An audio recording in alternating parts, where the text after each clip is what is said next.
Meow meow. Meow meow.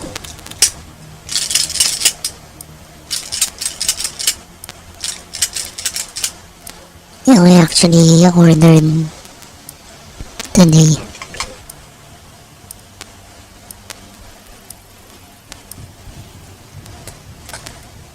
It's nice to be able to afford this.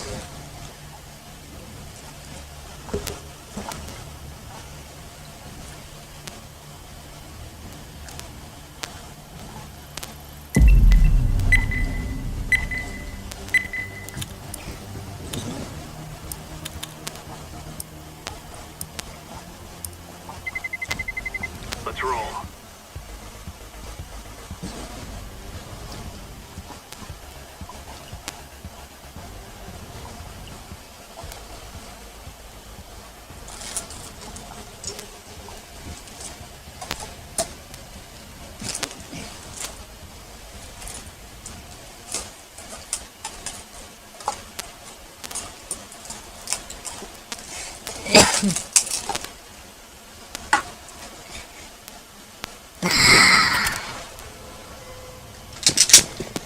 Pew pew pew pew pew pew. Meow meow.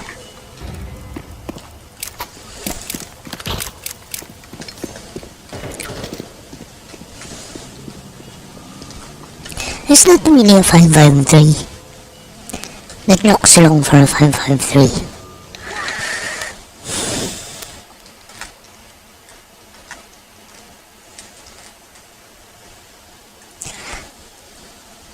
It's just one of those.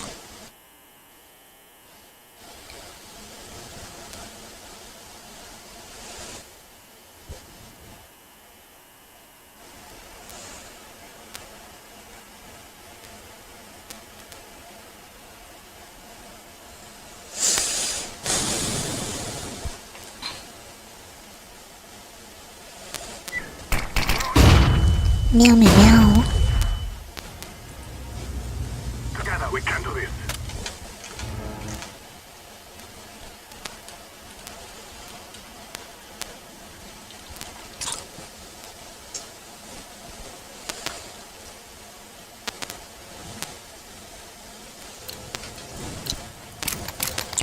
Meow meow.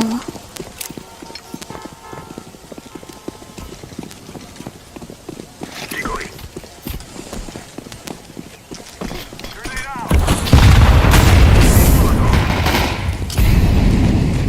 Grenade.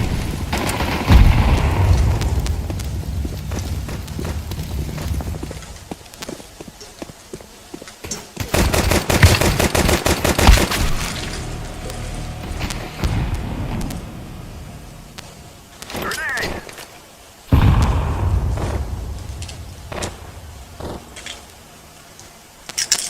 Throwing fire.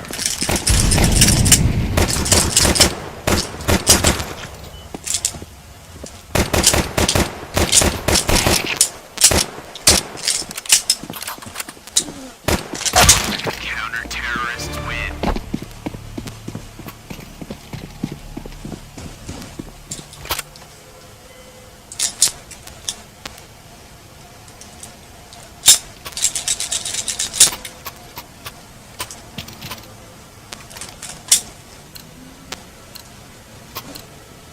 Let's go, my brother.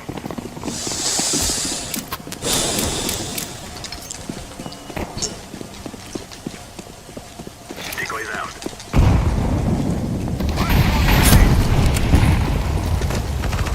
I'm throwing a grenade. Throwing fire. Grenade out.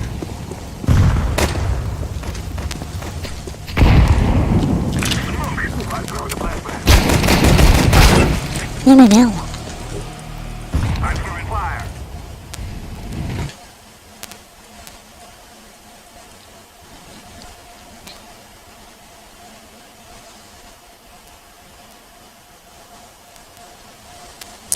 They just call it the 553. And they just call it the 553.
Hold on, let me attempt to put drive chat on.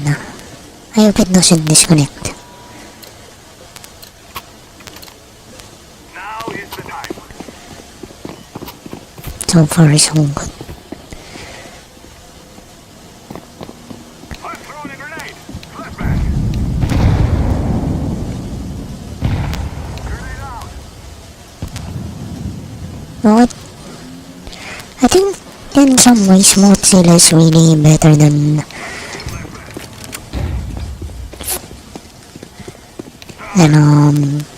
Google Chrome. Grenade out. Like when it comes to my chat. Decoys out.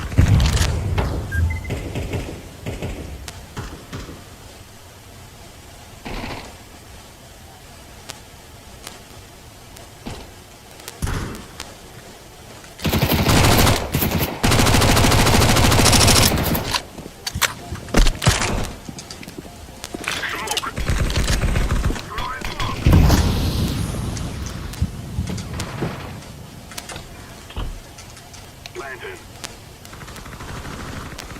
Bomb has been planted.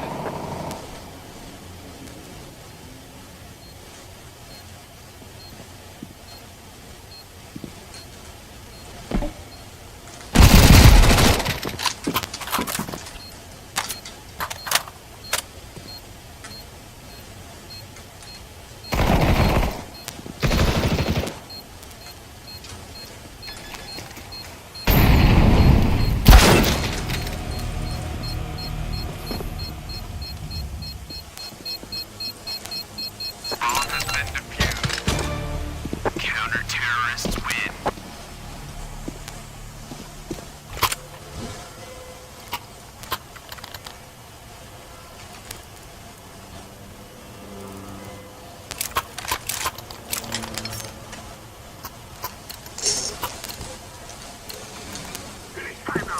I really don't wanna listen to stuff right now. It's competitive.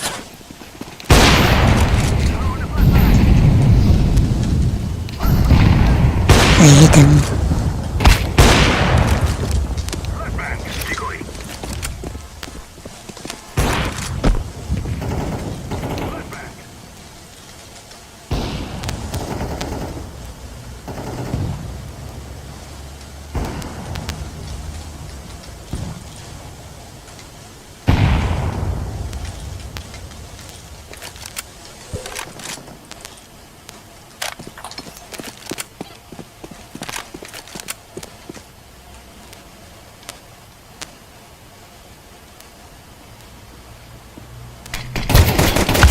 Counter-terrorists win.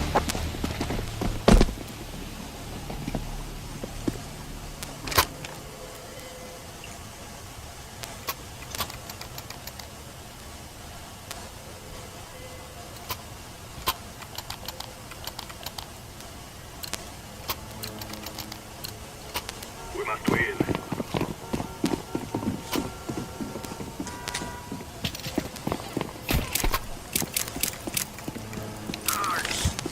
Grenade! Throw in a decoy. Smoke! I'm throwing a grenade.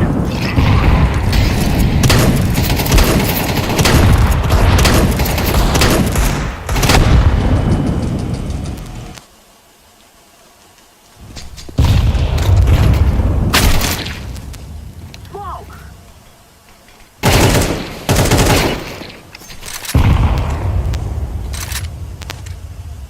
I'm throwing a flashbang. Counter-terrorists win.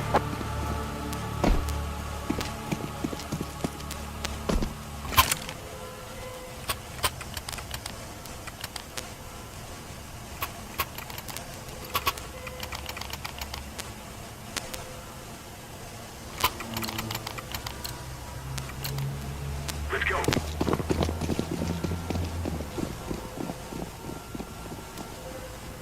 I'm throwing a flashbang. I'm throwing a grenade. I'm throwing fire. I'm throwing a grenade. Grenade.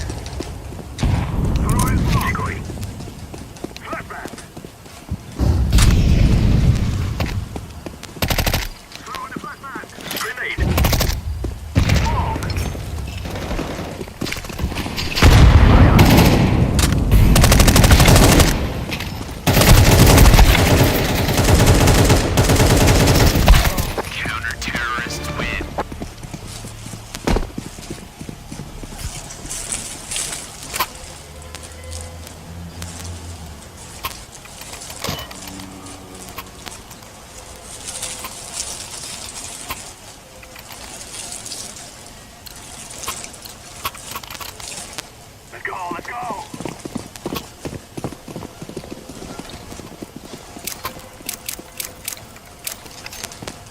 I'm throwing a flashbang. Decoy down. Grenade out.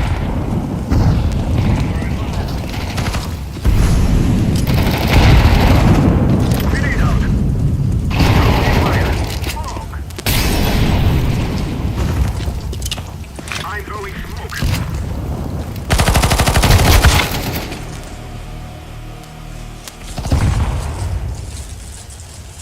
Throwing smoke.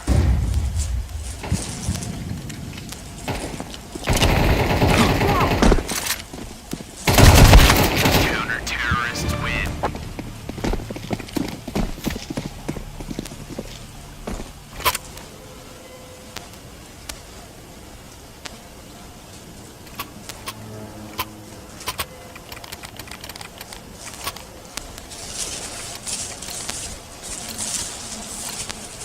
Come on, let's go.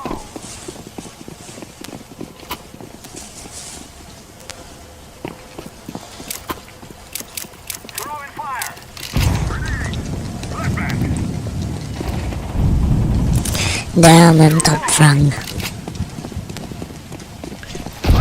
Grenade. Grenade. Fire.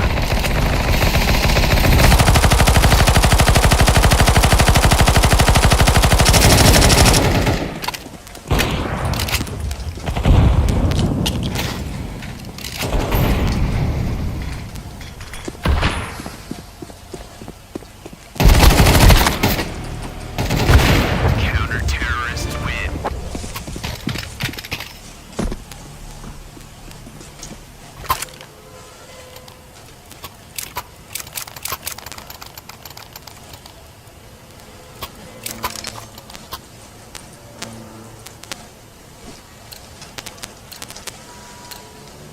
We must defeat them.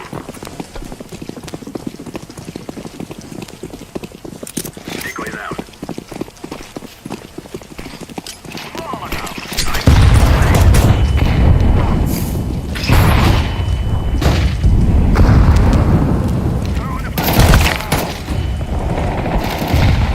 Throwing a grenade.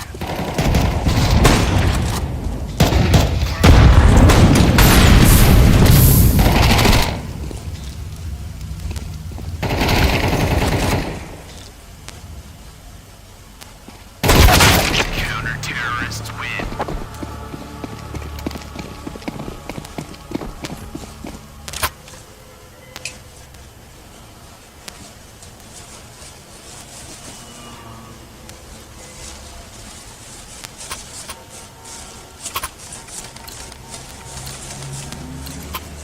Let's go, my brother.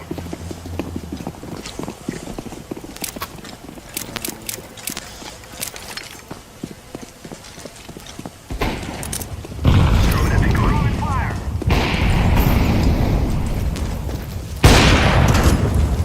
Grenade. Grenade out. Molotov.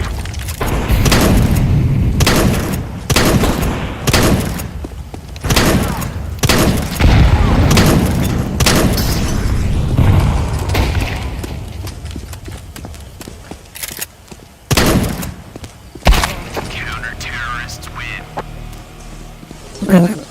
We're really going for 012, 013.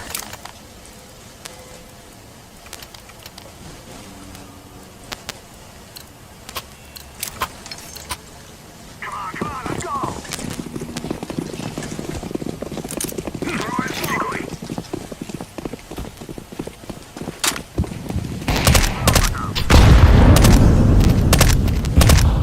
Grenade out. Grenade. Throwing fire.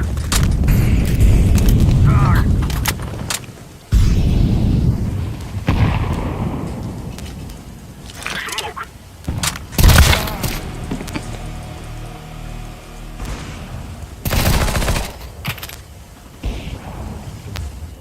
I'm throwing fire.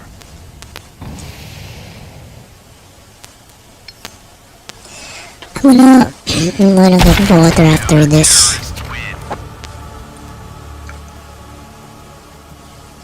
Maybe I'll loan Total War Warhammer while I'm at it. Remember, this isn't the killing house anymore. This is real life.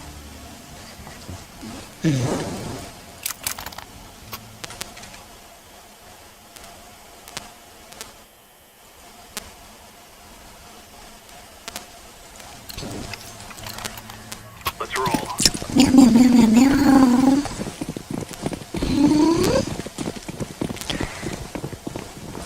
Laying down smoke. Deploying flashbang. Throwing fire. Throwing grenade. Incendiary out.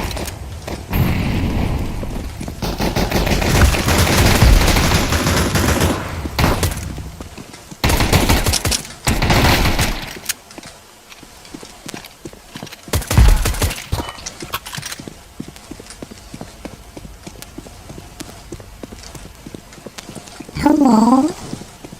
Smoke. Meow meow.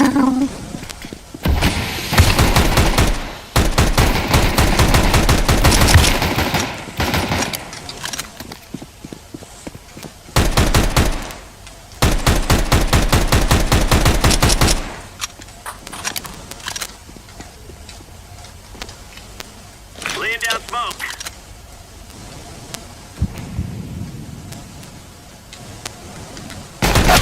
Terrorists win. How are you? I'm gonna get, like I said, I'm gonna get water. I'm just gonna,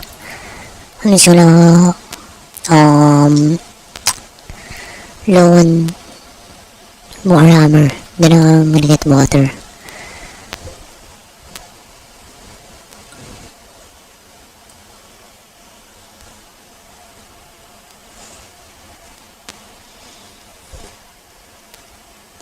Hold on, there.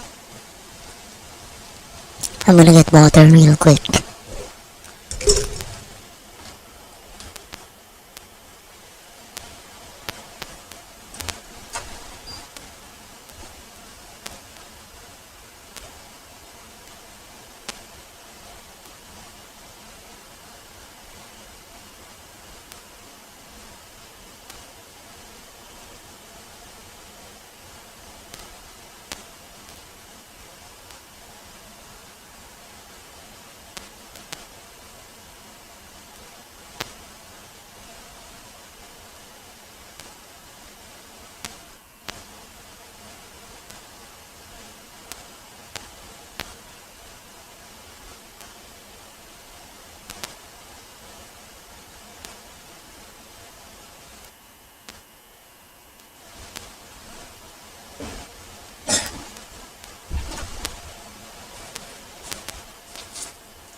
Yo, I'm back.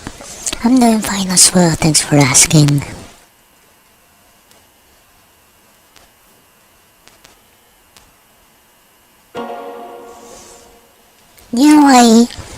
I watched a video from Rev Says Deso yesterday.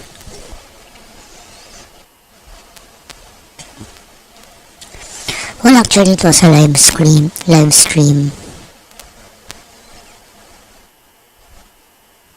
And, I don't really want to be part of those things. Like internet personalities calling each other out.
mean, I really love the dwarf.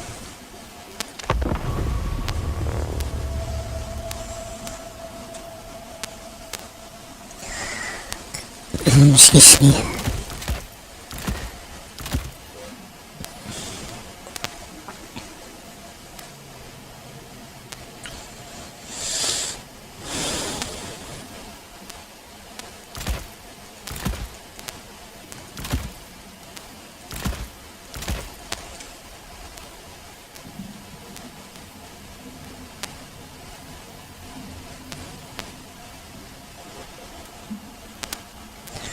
Yeah. Very.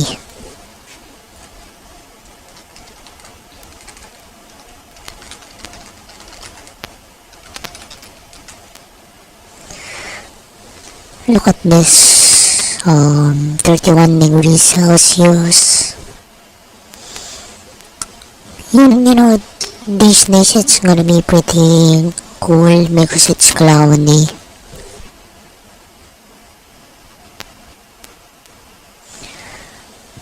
It can reach 40.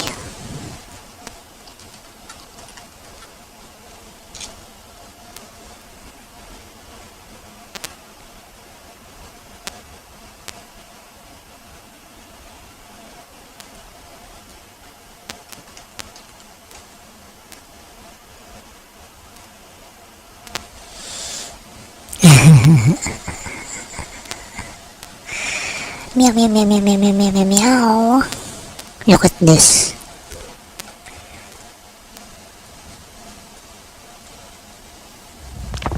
Look at this.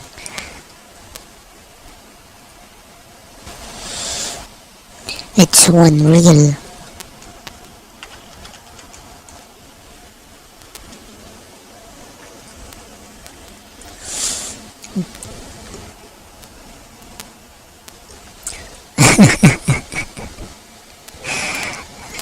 $46 degrees. I'm gonna die.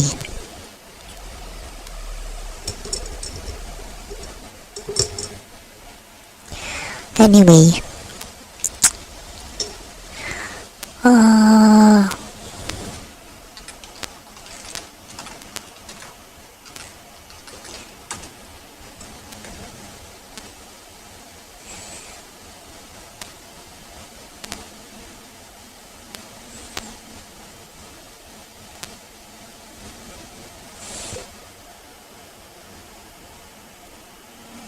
what's this? Did they actually go? Because if they didn't go, and they're just gonna base their judgment on videos. So it's been a while since I talked about one of your favourite hobbies, one you hold Boys are the worst. near and dear to your heart, but can't let anyone else in your life know about it due to the risk of people viewing you like a walking defecation. And You know, I think I want people to view me as such. your family somewhat disowning you. No, this video isn't about your War Thunder addiction. And don't worry, this is the last time I wish on the War Thunder community. I pinky promise. But a lot of this community probably does play War Thunder anyway. And surprisingly, if they all disappeared, we'd probably have a shortage of military personnel, programmers and engineers in the world. And some say this community ranges from a few 100,000 to millions. So someone you know could be a part of this community. And Well, if I found out, I would say maybe cool, and maybe I would think that they're rich if they can afford to buy a fursuit.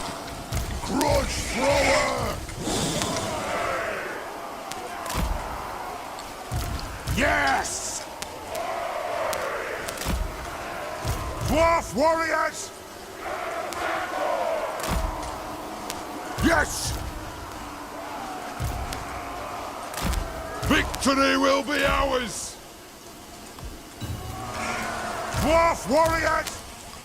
Now apparently most of them reside in America. Just saying, if you didn't drop the T, you probably wouldn't have this problem and would still have your foreskin. But this community is probably the most targeted and discriminated group on the internet. Obviously outside of things like race, sexual preference and gender maybe. But this is the animal cosplaying, Toontown looking, Conker's Bad Fur Day inspired, Lola Bunny interested. Yes, that makes you part of the community if you ever held any interest in Lola Bunny. You're part of the community now. No ifs or buts about it, you're in denial. But this is the fairy community, which has been on the internet for a while now, some saying even before the creation of things like Reddit. Fairies are mainly described as anthropomorphic characters, and if you lack skill points and intelligence, it's basically animals with human characteristics. There are many classes of fairies though. You've got normal fairies, fairies that have no fur at all and just look like those cats that are overgrown testicles. Similarly, you have scalies that are based on things like lizards and dragons, avians which are like birds, and for the 50th time, I'm not an avian or a fairy. It's not a duck, it's not a hedgehog, it's not a beaver. You must have advanced glaucoma if you think that. It is just a cute bird I found in my wall. Anyway, you also have the lesser known fishies, the buggies or insect fairies, and the fairy femboys. Many fairies express themselves through their personas, their own fairy avatar of sorts, which they represent through things like art or their very own fursuit, which are very expensive. Most of these people must be oil tycoons to afford this stuff, but since its conception, at least on the internet, it has grown exponentially. They're the upper echelons of society Over the years, but so has the hatred for it. Many hold a distaste for fairies, following the negative stigma surrounding it, viewing most members of the community as degenerate heathens, with many assuming people a part of this community want to do things with actual animals, which is mainly due to the actions and events surrounding more infamous fairy members, and groups like zoos, which we've talked about before, and even the fairy community itself detests these people and strongly refuses association with them. It is quite easy to find anti-fairy sentiment on the internet, labelled anti-fairs, some wishing physical harm upon fairies. I personally judge fairies not by the fur on their skin, but by their actions. Please don't send me a pipe bomb in the mail. I know a lot of you are very capable of doing so and could probably form your own militia group at this point, but I assure you, I'm just joking around.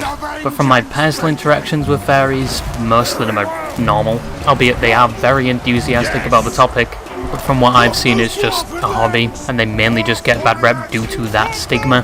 But the fairy group, as said before, has grown a lot over the years, to the point where they have their own events like fair cons, which thousands attend per event, and for some reason some of them summon the fifth sin of gluttony.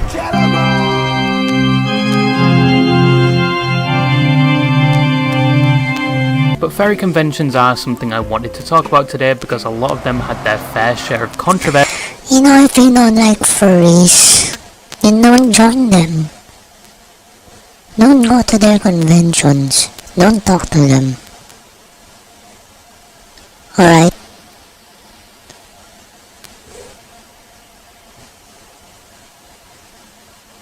I mean, that's what I do when I don't like a person. I just don't talk to them and avoid interacting with them unless totally needed by society or needed by the job. And once again, I keep getting Instagram reels referring to the topic. How many of my videos have been inspired? You know, a lot of fights can be prevented by not interacting with the person in the first place. War machine ready! You know. This won't miss fire! Dwarf warriors! And a lot of people seem to have the freaking messiah complex. Vengeance! And they feel like they have to correct everything, they have to correct everyone. As if they have to save everyone. Gut! Attack! Killers! Brooch thrower! Nangihin pa kayo na mayroon eh. inspired from Instagram Reels serving me pure slop. But I do miss the person I was before this video, mainly after finding out about the pizza party of October 2021. Oh, I know about that.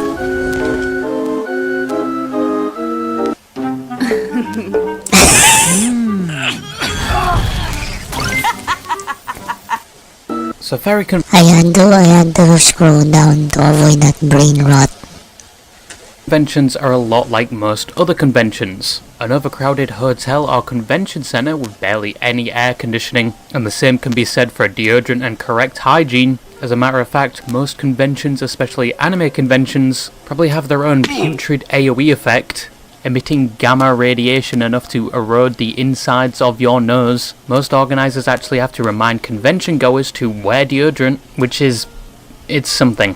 But as said, fairy conventions are set up like many other conventions. There's panels, small events, stalls for items like art, even a black market for adult items. But fairy conventions are unique in that way, where other convention black markets probably have things like naked body pillows and that's it. But fairy conventions have bad dragons, and apparently it's a hobby to collect. Good lord.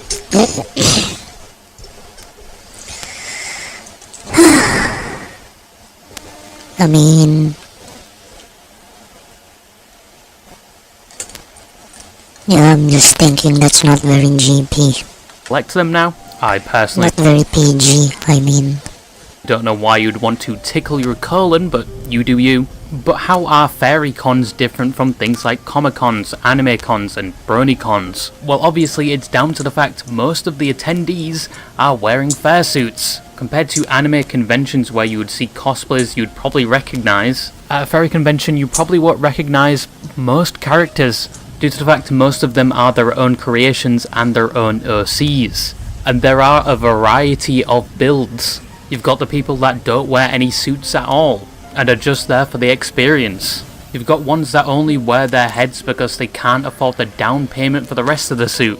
You've got the full fursuits, some that are even modified to have AC units within them. Then you've got fursuits that look like they have a whole Abrams tank in their stomach, and looking like executioners Small, who appear to be either fat or somewhat pregnant. These are called fat furs, supposedly most times a form of adiophilia, which is an attraction to gaining weight. I personally don't get it. You'd probably need to refer to a professional in this subject. But there are a lot of fairy cons that occur, once again, mostly in America. You have cons like Anthro New England, Midwinter Frolic Anthro Expo, and Fair Squared, all happening this year. There's even VR fairy cons now, like Ferality hosted on VRChat, which apparently has its own private server and was said to be very well prepared with its own worlds. A lot of these conventions are non-profit and encourage donations to chosen charities for that convention. I would go so far as to say most fairy conventions are fairly normal in terms of structure and events. However, some conventions have seen their fair share of controversies, to the point where, like fairies themselves, fairy cons carry a negative stigma surrounding them, especially from outside of the community. And to be honest, giving the benefit of the doubt with the ones I looked into, and one I thought was completely fictional, and at Well, you know, anything I saw backlash from outsiders. You know what they say? A dog who doesn't recognize someone will bark at them. most an urban legend, I can see why some people aren't completely sold on fairy conventions, even when a majority of them are nothing like any of these. But the first controversy surrounding a fairy con I wanted to talk about is said urban legend. And if you're watching this video whilst eating, this is going to be a good tolerance test for your appetite, so be warned. But first, I need to warn you about something else. Something that will have your nuts quaking with excitement. Something even you fairies out there can enjoy. We have once again partnered with Gamersubs with their new Kaiju trend drop, which brings a new cup, apparel, and even a stuffed animal. No, there isn't any femboy cups announced by Gamersubs yet, you sick, but this is a limited time product, so get it whilst you can. And do be warned, a lot of Gamersubs stock does sell out pretty fast, so it might be gone by the time you get this. Don't blame me. Recently I'm still enjoying my guacamole gamer inspired by Russian Badger, but I have developed a taste for their new banana propaganda tub. But if you aren't completely sold on buying a tub for yourself, they do have sample packs that are free so you can find the taste for you. Use code ROYAL at checkout for 10% off your order, or just click the link in the description. And going back to the video, we'll be talking about a newly discovered flavour you will not enjoy hearing about at all. It's under the sauce. There's no cheese on it. It's under the sauce. Now, as said before, the first controversy I thought was a little hoax, a little joke, a little trolling if you will, because I thought nobody in their right mind would do this. It's a joke I even included in my previous videos. And imagine my horror when I found out it was a canon event within this current timeline, and it didn't even happen too long ago. It's even that popular it has its own wiki page describing the events in detail, and disturbingly enough there is even a video of these war crimes occurring. But what happened? So it was October 2021, COVID at the time was almost over, and the world was slowly returning back to normal, and fairy cons were following that trend. The convention Biggest Little Fair Con 2021, held in Nevada, was just wrapping up its own convention, which was very successful. It had plenty of attendees and raised a lot of money for charities like no-kill shelters for animals, and was like every other fair con. But little did the organisers know their event would be known for something else. After the conclusion of Biggest Little Fair Con, there was another party just starting, an unofficial after party for the convention if you will. It was advertised a few days prior to the FairCon starting, with multiple tweets and even a PowerPoint presentation, and surprisingly enough, it was a pizza party of sorts, because it wasn't a normal pizza party. First of all, there was only one pizza, and only one person from what we know was actually going to eat the pizza out of 19 attendees in a small hotel room. Now, only one person consuming the pizza wasn't down to the fact it was like a disgusting pizza like pineapple. I still believe if you like that you deserve to be kneecapped with salt rock shells. And it wasn't down to the fact it was a Papa John's pizza, although this would be free advertising for Papa John's in the future. But this was intended, because only one person was going to eat it because of the ingredients, which was very unconventional at the time. These fairies were the Christopher Columbus of discovering new flavours, because the process of producing said flavour was all 19 attendees gathering around the pizza and adding their own extra topping to said pizza, that being their own lineage, their own genetic code, their own baby goo, some would say.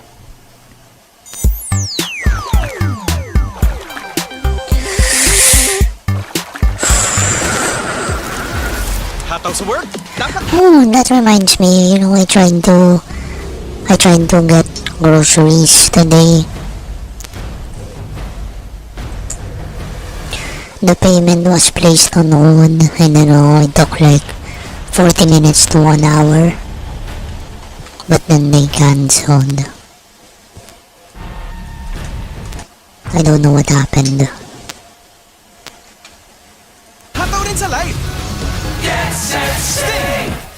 They all nutted on the pizza. All the attendees knew this was going to happen.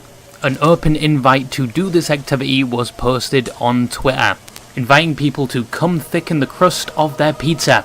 And what's worse is, someone actually ate the pizza, and there is a video to corroborate it. Obviously, I can't show you the video, because one, some of them have their sauce squirters still out, and one has theirs in a cage for some reason.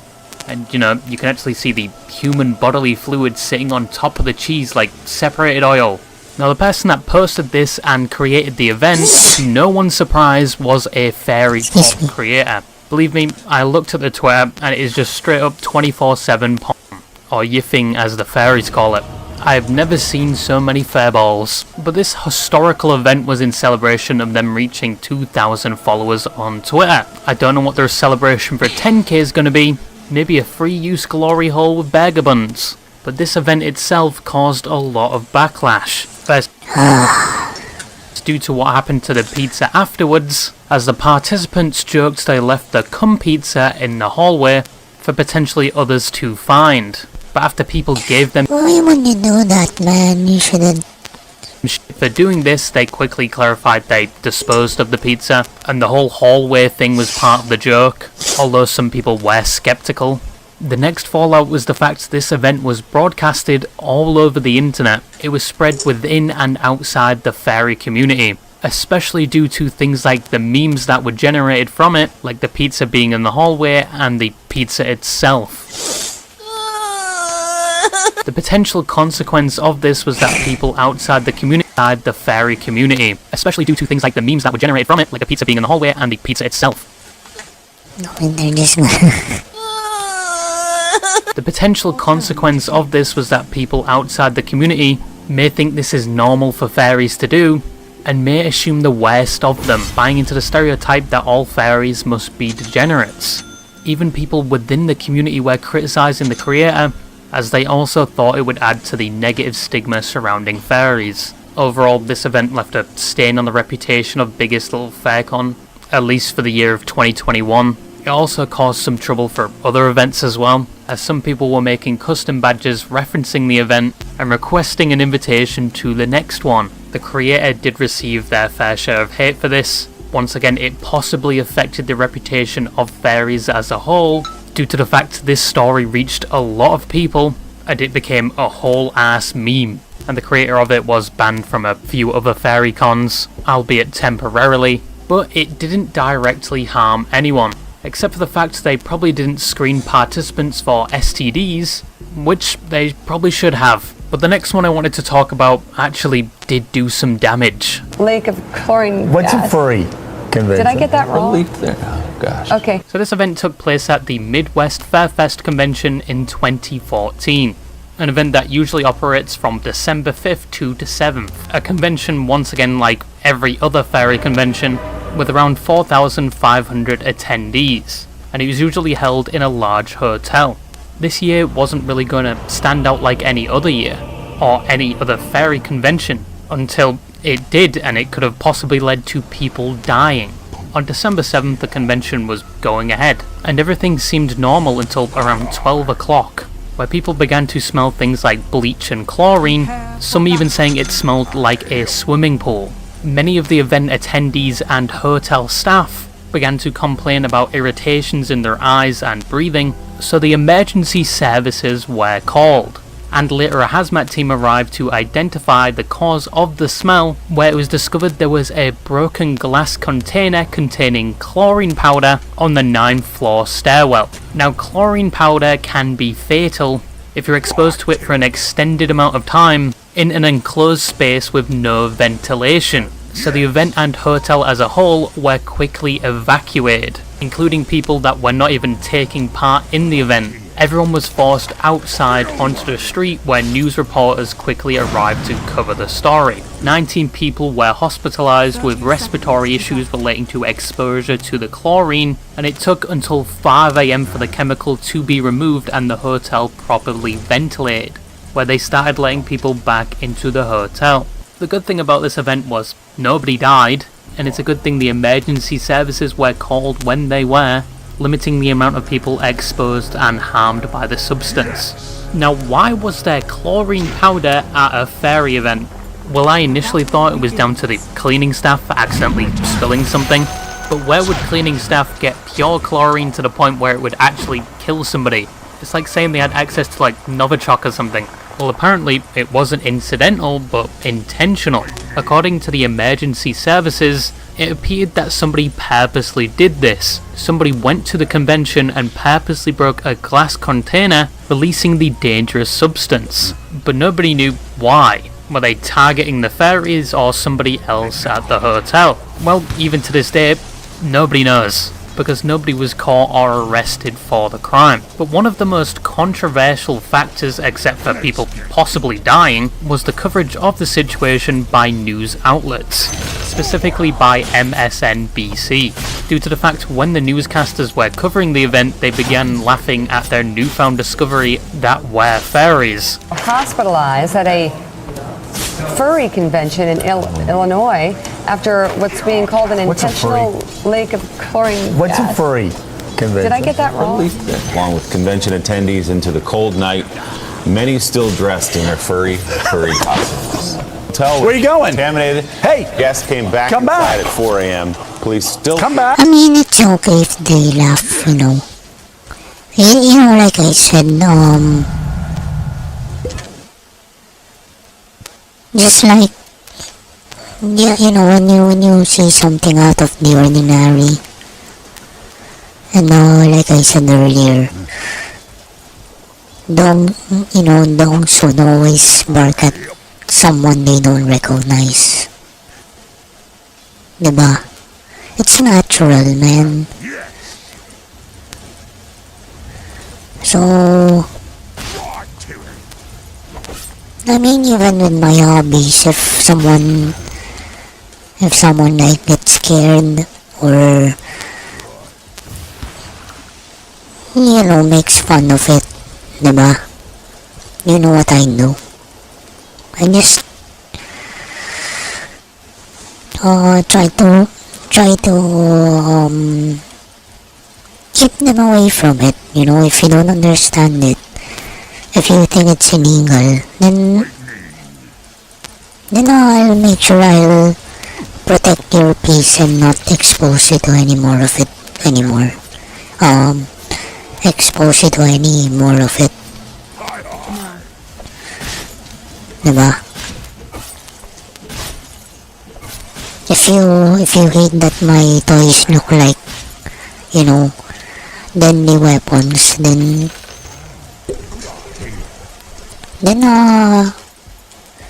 I'd keep them away from you, so that you won't get uncomfortable anymore, diba? I'm under attack.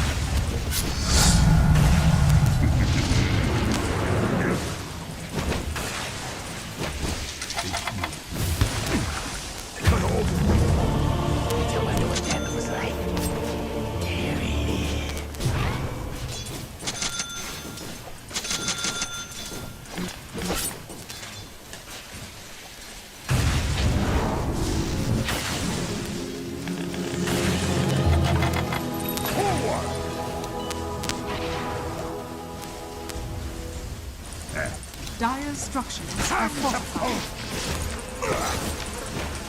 You're all cat.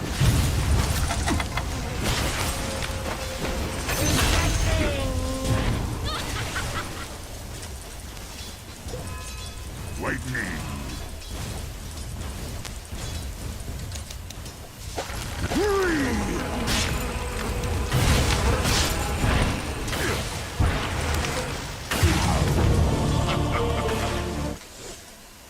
The matter is a criminal investigation. Could you check on Mika, see if she's okay? She's over there somewhere. Hello, good morning, how are you? This guy must have already known what fairies are or just has the most magnificent poker face. However, some people within the fairy community didn't like this, as you know, people could have died, and this was a serious event, but these guys were kind of just laughing at the fact that they just discovered a fairy. And some people attributed this event and the coverage of it to how much people hate fairies overall, or just don't understand them.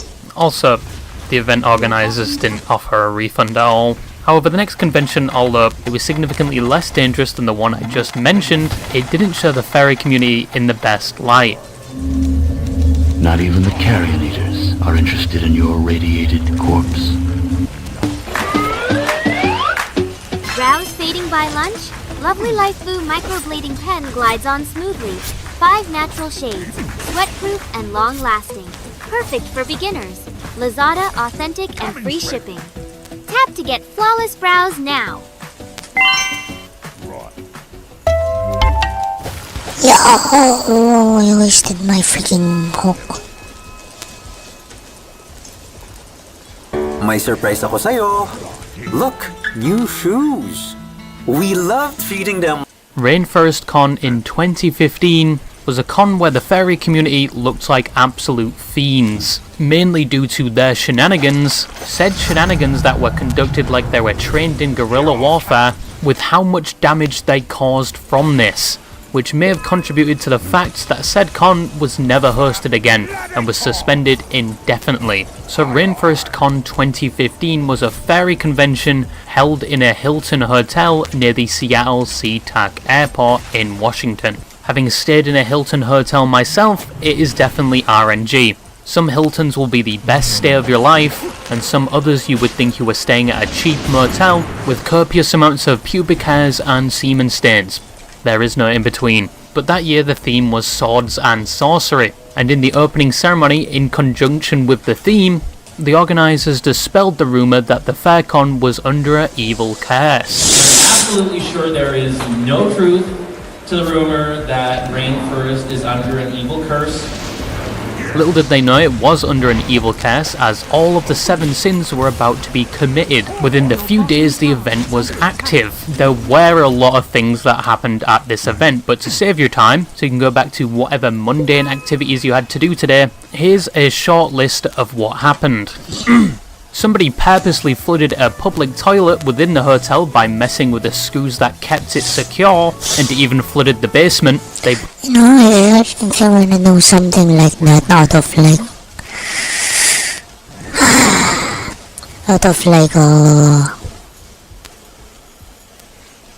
revenge or a form of protest. Then, you know,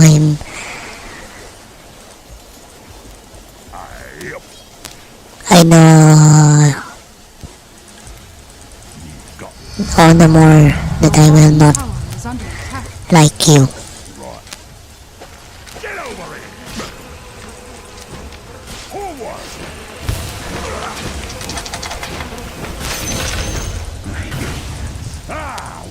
Labagoon slaughter!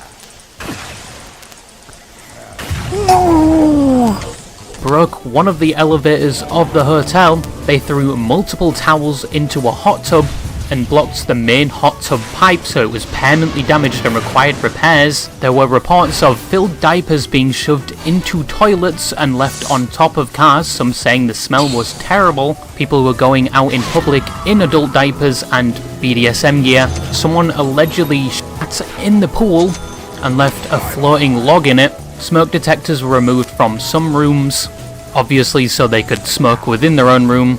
Litter and fairy stickers were left all around the hotel, some showing NSFW fairy yiffing or something. There were reports of drug dealing, apparent drug overdoses, and copious amounts of alcohol consumption. Some attendees were said to be pissing on the beds, and most rooms were severely damaged or required a lot of cleaning. That is just a short list, by the way. This event was an absolute disaster. Or was it? Now, in recent years there have been a lot of videos about this convention, many saying the same things I just said, although I did miss the part where they apparently drilled a glory hole in the toilet. That would have been my favourite part to cover. But there is a lot of contention to some of the claims made. First, some of the people that supposedly attended it claim there has been a lot of misinformation spread about the con, intentionally by some fairies that do this at other cons. You'll notice that in a lot of, let's say, videos and other places that have covered Rainforest, you'll notice that there's one Twitter account that shows up multiple times that was somehow able to catch and document so many of these things that were happening that they just so happened to be right in front of. A Twitter user by the name of just made a bunch of shit up. I tried looking for the Twitter user they were talking about, but they apparently don't exist anymore, at least when I tried. Although there was a big drug problem at the event, which even the organisers years later admitted to. It lists a bunch of bullet points about things that they had a problem with. So let's start with, if there is 10, I don't know that there's 10, I think there might be more or less. Only 2 of those bullet points did not talk about drugs. So in my mind, drugs was the major problem. Second, events like the diapers and BDSM wear in public were supposedly outside a fairy kink festival, so they went just walking around all day like this. I don't know if that's positive PR or negative PR, but yep, okay. But it was said that some of the claims were created by trolls within the community. At ours, there was one bathroom that got flooded, And some people spread the rumor or said that it was sabotage, and other people just said it was a big guy sitting on the toilet and it broke. So it's a 50-50, who knows. Vandalism was like a very minor part. Never in the entire duration of us being at Rainforest did the hotel ever approach us about paying for any damages to public spaces. Vandalism was not talked about in that letter. But there definitely was a drug problem, and the event did eventually get shut down.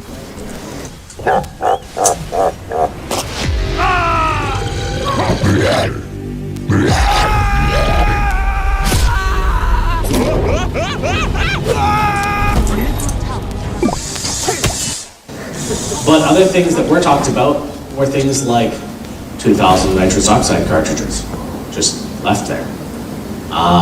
2 drug overdoses that required ambulances. The quote-unquote week-long party. So, a drug arrest in the adjacent parking lot, a person that police believed has ties to the Rainforest group. So again, and that was a drug dealing arrest. So, this is sort of where it got a bit extreme for Rainforest. Yeah, Rainforest volunteer staff member was reported to have sexually assaulted a female. The responding sheriff charged the man. Can't get too much into what happened. It happened in a public space, so we called the police as soon as we found out. We called the hotel in as soon as we found out. The sheriff came over. He was handcuffed, brought to the car, and then unhandcuffed and let go. I don't know what the status of any charges are. A guest room smoke detector was tampered with and discarded in a guest corridor. Yep. And that is, unfortunately, one that is very serious. And allegedly some people within the community were sending this information to any hotel and convention they were looking at for the next event, so they just couldn't find a place for the next convention or to move this convention, so they just cancelled it. Point where we have decided that we're going to try to find a new venue. We go around, we try to find a bunch of new venues. Couldn't find anything in the local area. It seemed strange, almost as if like they were being talked to. And so then we go to Spokane, and that's when we find out for sure that there is a furry out there who is sending letters to every potential venue for Rainforest. But that is the other side of the story, so to speak. I personally wasn't there. I was a little spam cell playing Call of Duty Black Ops 3 at the time, but I would have loved if that glory hole story was true. It would have been so funny. Because, like, how does a glory hole at a fairy convention work? Like, is there a flap on the front, or does the fair just get stuck in there? It's a conundrum. So in conclusion, these were some of the more notable fairy conventions that may have generated the negative stigma surrounding fairies and fairy cons. I don't think all fairy cons are like this, but from what I have seen, most fairy conventions are normal. Although I've never taken part in it because, once again, not a part of that community. But I think some... How can you say that? How can you say that if you've never been there? You're just gonna take the word of other people or media coverages? I mean, I have a hard time believing even media coverages.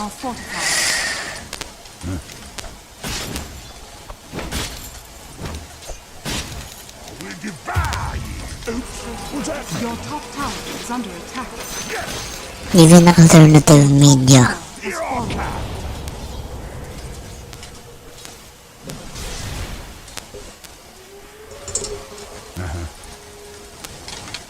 Content creators that have actually investigated fairy cons in person discover pretty quickly there's nothing nefarious happening at most of these events, and in some cases they end up looking like the weird ones. Bring it on me. Almighty Tim, make us furries! Yeah! Fairies, as always, still have a negative stigma around them, some saying they're all degenerates due to some members of the community, but hey, if that was true, it's also true that every Hearts of Iron player is a femboy. Also, do not deposit your seed onto consumable items for the love of God, even if you're bulking and need that protein boost. Just don't do it. But yeah, that's all I had to say, and bye-bye. Become a Shopee VIP member with your first month free. Get daily free shipping, daily 20% off vouchers, 0% interest with SPay Later every day. Plus, enjoy exclusive perks every Monday. Become a Shopee VIP member today. Shopee!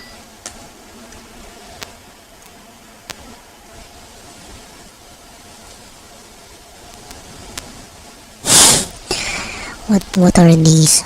It's the same person. I mean, it's the same channel. Your top tower is under attack.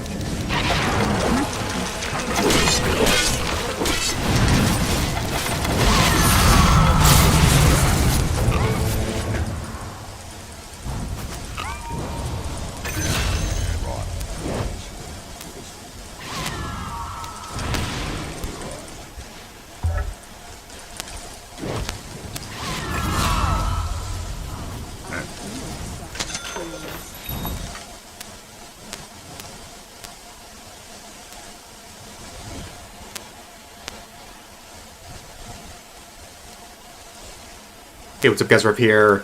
So it must be a day that ends in Y because we're seeing another round of people being completely insane over anime. And this time, it is a group of popular normie streamers threatening to off people for watching particular anime, including some incredibly interesting choices where they're totally not projecting. Now I used this image in a video from yesterday, but we're going to read it again. People on this app will treat fictional characters as if they were real people and then talk about real people as if they were fictional, and they get mad I at you think we've listened to this one on stream. for knowing the difference. So this time the situation involves Yellywig, who shockingly is the most normal person in this situation. However, on one of his podcasts, he's surrounded by normie streamers, including gigantic tourists who love to say unhinged and ridiculous things, including comments about anime, including Madoka, because apparently seeing this anime, of all anime, has sent some of these people into a murderous rage where they're threatening to off co-workers if they were ever caught watching something like this. Let's watch the clip. You are a fucking chomo. No, Zipper, can you pull up Madoka Magica? What are you getting him to do that for? I'm just asking a question. 1,000 years old? That's what I'm saying. That's what we always do, and we always make excuses for these fucking people. What a tired.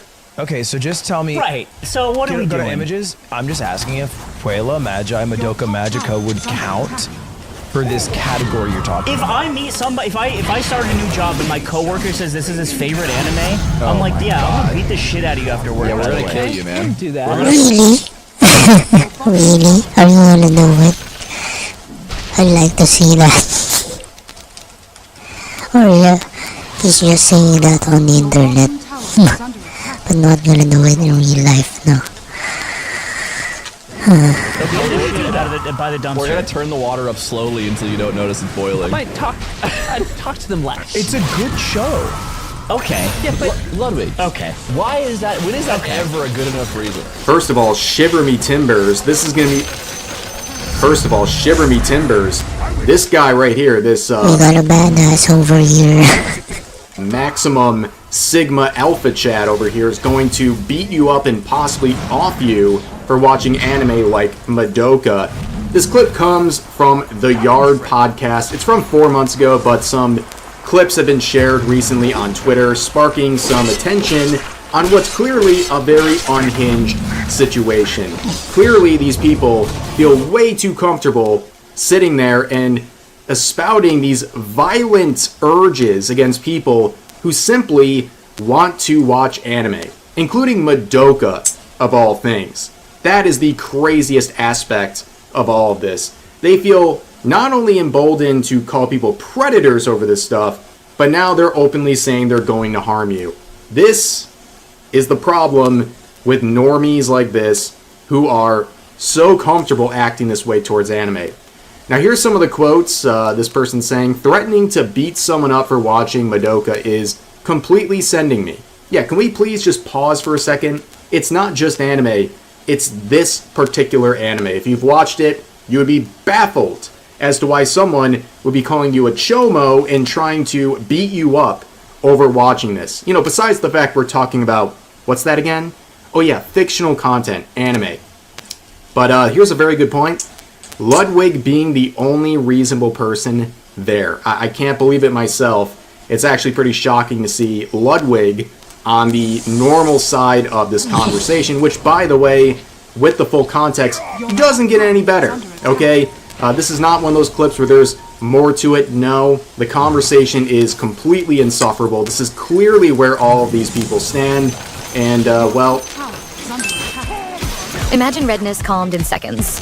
Skin, 1 pounder in force, and telepads. Fast calming and hydration. It's insane. As pointed out in another quote saying, normal cool guy voice. I will beat the S out of you if you watch Madoka. Yeah, very, very intimidating stuff. And you can see some of the replies to that quote saying, man who shouldn't be trusted around women and children. I am violent over a cartoon. Yeah, if we're talking about safety of anyone, I think we should be concerned about the person who has such violent tendencies that they're going to lash out and harm someone over watching Madoka, of all things. Here's another quote saying, this is why there are so many insecure anime fans out there. They are surrounded by violent regards like this and have to pretend to not be weird to avoid being treated as a predator for liking Madoka. Yeah, if you're a normie watching anime casually, including someone who even as a normie, you'd probably come across Madoka at some point, you don't have to worry about people like this expressing violent urges towards you for consuming that sort of fictional content. It's insane. Here's another quote saying, my only knowledge of slime is him getting really mad at people playing Hogwarts Legacy when that came out, which immediately confirms to me that he's an annoying loser. Well, based on this conversation, I wouldn't be surprised if a guy like that is harassing people over playing Hogwarts Legacy. Very stunning and brave of him. He's quite the ally, if this is true. But again, shiver me timbers, watch out. This guy over here, Slime, the slime machine, more like the projection machine, is going to beat you up. Are you nervous, viewer? Are you nervous this guy is going to give you a swirly and possibly off you for watching anime? But as pointed out in this reply, 36-year-old bald alcoholic man who also plays Smash Bros. Is saying this, by the way.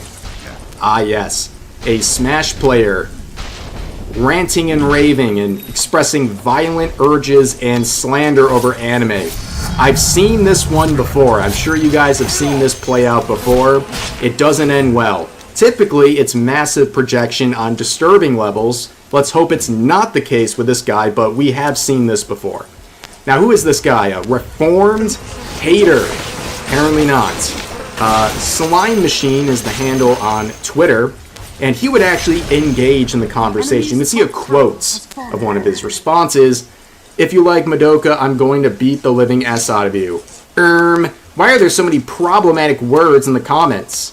And of course, the tweet this person is quoting is not available because it was deleted. Yes, this very tough and intimidating individual got scared over words on Twitter, but is so, I guess, open and forward about his violent tendencies. Very interesting. But originally he said, probably a bad idea to boost this post, but I'm blown away. How many slurs are in these replies? Is this niche? Or is it kind of like this all over the place for weebs? Also, worst part is, it was the only episode I wore those effing glasses. Is that the takeaway? That you were wearing glasses? Brother, no one cares if you're wearing glasses. We're talking about you wanting to off people over watching Madoka, you weirdo. And look at this. The guy who wants to harm people over anime is crying about slurs, which, you know, I don't really know where he's seeing this. He must be looking very hard and finding random zero-liked comments. But, yeah, this guy is virtue signaling about words, problematic words on the internet, but is totally okay with threatening people over anime.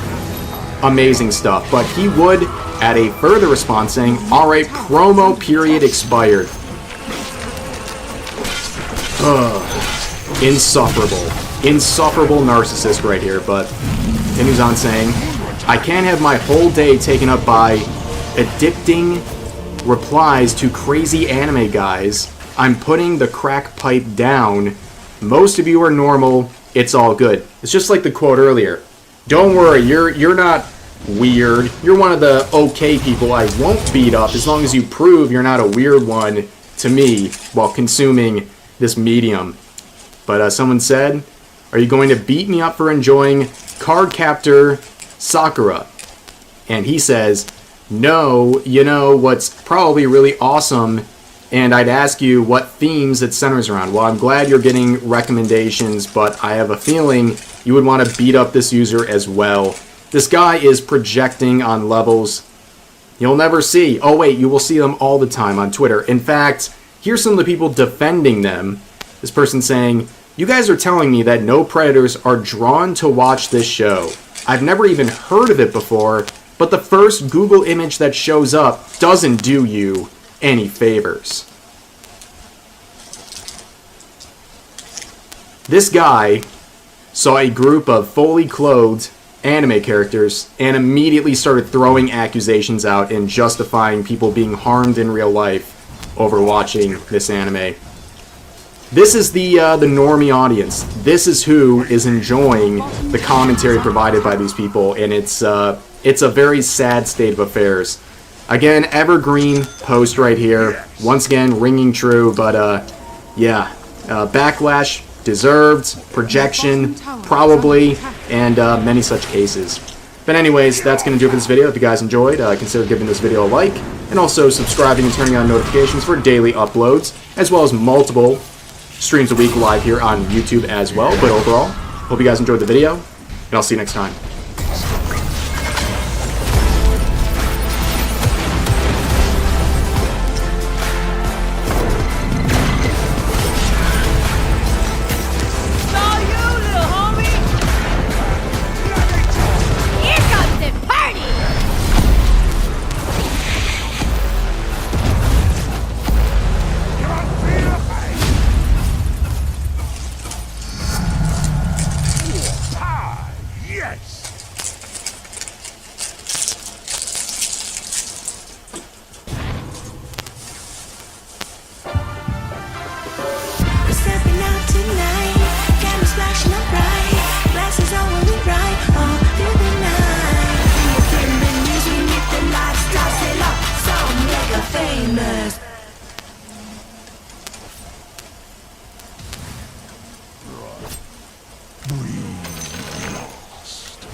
Nee, that's awesome, man.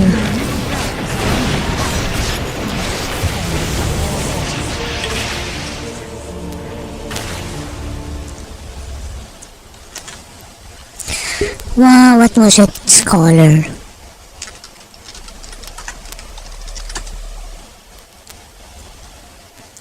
Was it really red?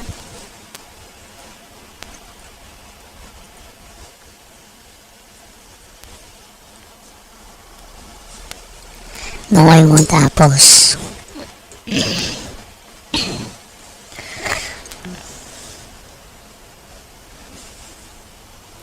Maybe I shouldn't really go out. You know, my grocery order got cancelled. They said something happened on their end.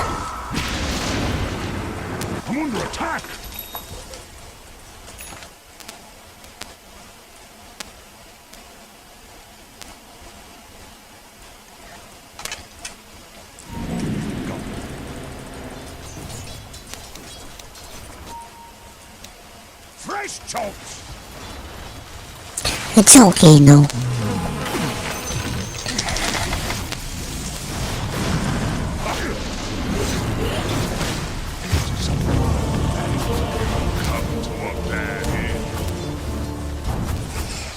And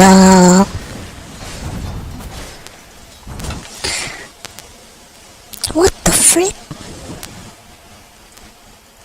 It was markup Costco cookies. I don't know if you could even call that. We've started this one. a business. There are certain things that most businesses can get away with that you cannot do if you are creator backed. Well, for starters, you can't exploit sweatshop labor. So as soon as I realized, oh, maybe this isn't the right time for me to be the face of a product, I stepped away from the company and I let them just continue operating as they please. Alright, Busta, stop trying to bean boozle us. We all know you were the face of the company. As soon as you left, production halted. Bro, there's no way she's actually trying to go, yeah, guys, I might have been the face of this and promoted this as my own brand, but I wasn't even involved, to be honest. Like, I don't know what you're talking about, guys. It's not really my company or anything. It's probably the...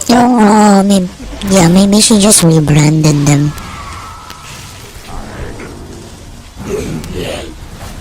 Just like how a lot of brands are actually just OEM.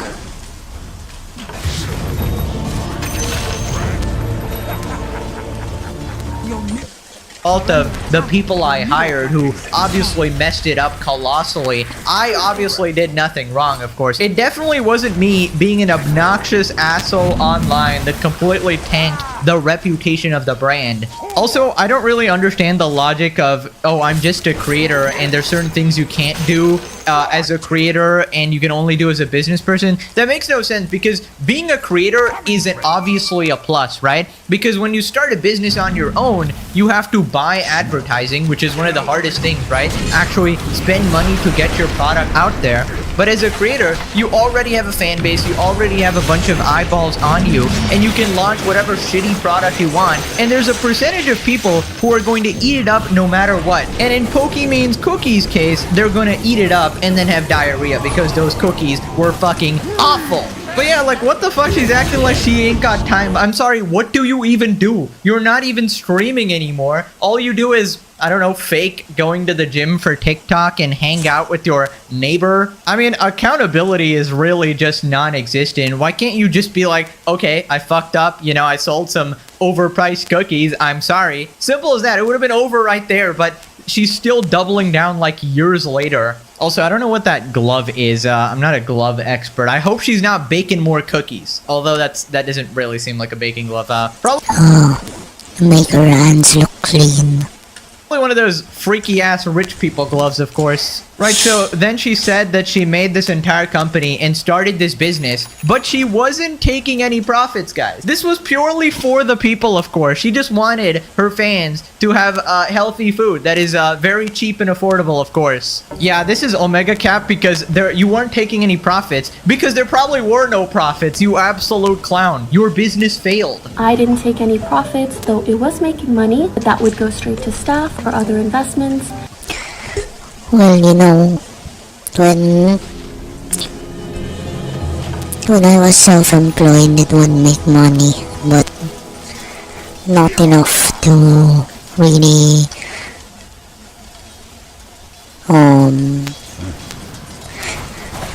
allow me to transform my buy and sell business into a registered business, you know. There's so many red tapes. You know, I didn't wanna overprice. You know, my prices were SRP.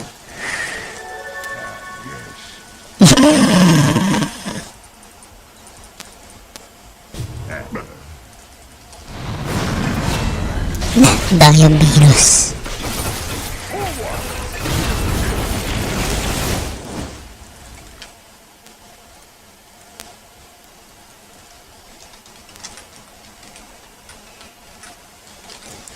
Diabetes.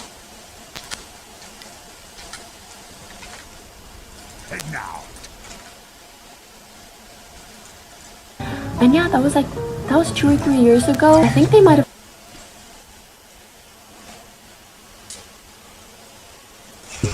You know, I know that I sound self-centered. You know, I really sound self-centered. I always try to relate things to myself.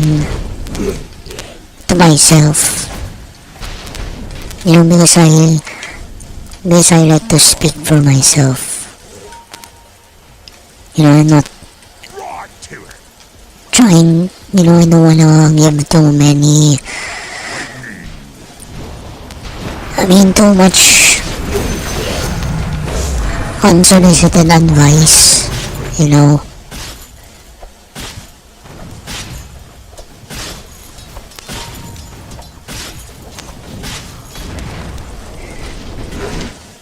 I've started winding down since then, but I haven't really had much involvement since the launch. Stepped away, and it was just like, I let everybody run the company themselves, and basically trying to say that they ran the company into the ground because she stepped away.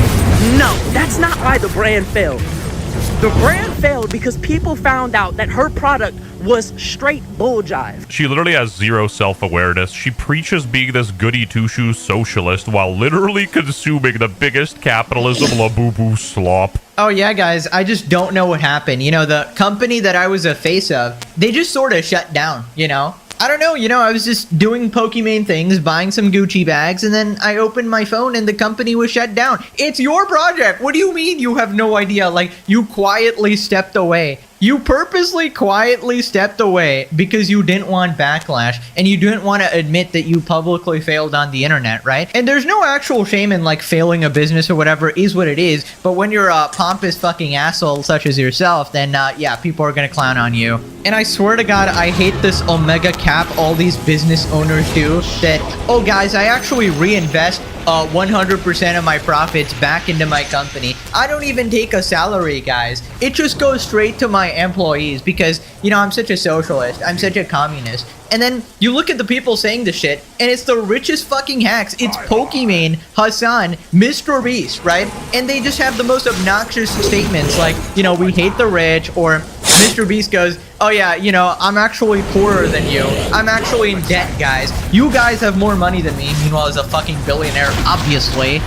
It's funny talking about my personal finances because no one ever believes anything I say. So, I mean, because they're like, you're a billionaire. I'm like, that's net worth. I have negative money right now. I'm borrowing money. That's how little money I have. Technically, everyone watching this video has more money than me. Yeah, dude, honestly, I cannot stand these people. Like, I don't know why you can't just admit that, hey, okay, I'm rich. I get it. Yeah, nobody's gonna hate you for being rich. There's plenty of rich people that are very well liked by a bunch of people, right? It's just when you're an obnoxious, lying asshole about it, and you go, oh yeah, I'm just reinvesting everything. I don't even take a salary. I don't even take anything. Like, shut the fuck up. Now, turns out, apparently, her streaming career is not actually doing very well. I didn't really know this was happening, to be honest, because I don't really keep up with her at all, other than, you know, when drama comes up. But yeah, this kind of makes sense, because when's the last time you heard of a Pokimane stream? And the first moment she could, she on the working class saying, I know math is hard. It's $28 for 4 bags. If you a broke boy, then say so. W bro, he nailed the pokey accent. And somebody exposed this months ago that her company wasn't even operating. I don't even know why she's bringing it up right now. I do. Her numbers are at an all-time low and she's losing followers every stream. 758 subscribers? Those are like iDubbbz numbers. You can't even pay your rent with that. Oh my god, there's no way it's that low. Lesser than iDubbbz? iCucks the British VTuber dragon? That is diabolical. I mean, to be fair, I'd still put her like a category above iDubbbz because she's not broke, right? Like, iDubbbz is just not doing very well. Pokimane, at least, we still know that she's probably rich, right? Her TikTok, she's always bragging about some buying some new designer shit or whatever, so she's definitely not struggling or anything like that. But probably irrelevant, I'd say. Probably not as popular as she used to be. And I never understood why people watched her in the first place, right? It was probably a bunch of simps or whatever, but like whenever you'd see Pokimane, you'd probably only ever watch for her friends or something. Oh, she's playing with Disguised Toast Among Us or something, right? And everybody would go to like the main guy or her friends or something, and she'd just be in the background sort of leeching off of it. Anyways, so then she started playing victim on TikTok. Apparently she brings up like being an immigrant. Oh brother, she's so oppressed, guys. The multi-millionaire, very oppressed. How do you stay motivated when you have a lot on your plate? I'm a workaholic, immigrant, and perfectionist, lol. We just go, go, go. But IMO lack of motivation signals a deeper issue. Physical or emotional? You know she had to add the immigrant part. Chanel ASMR unboxing. You can't even make this up. Bro, if behind her is her actual house, that's insane. It looks like she's in Jeremy Fragrant's studio, bro. She whipped out the baby main voice for this one. Like, people are catching on. Ah, yes. It failed because it was creator-backed and not because they were $28 cookies. Too many broke boys, I guess. Yeah, once the photo shoots and announcements were done, the fun was over and she dipped. And this is the dumbest shit I've heard in my life, because the cookies didn't fail because they were creator-backed. The reason you sold any of this for an overpriced upcharge was because they were creator-backed. Like a true capitalist, she exploited the parasocial relationship with her viewers to upcharge cookies. The ingredients list was identical. This was shameless. Yeah, like, she's selling $7 per bag of 4 ounces, and these people are selling 14 ounces for $9.99. 145% markup. Impressive.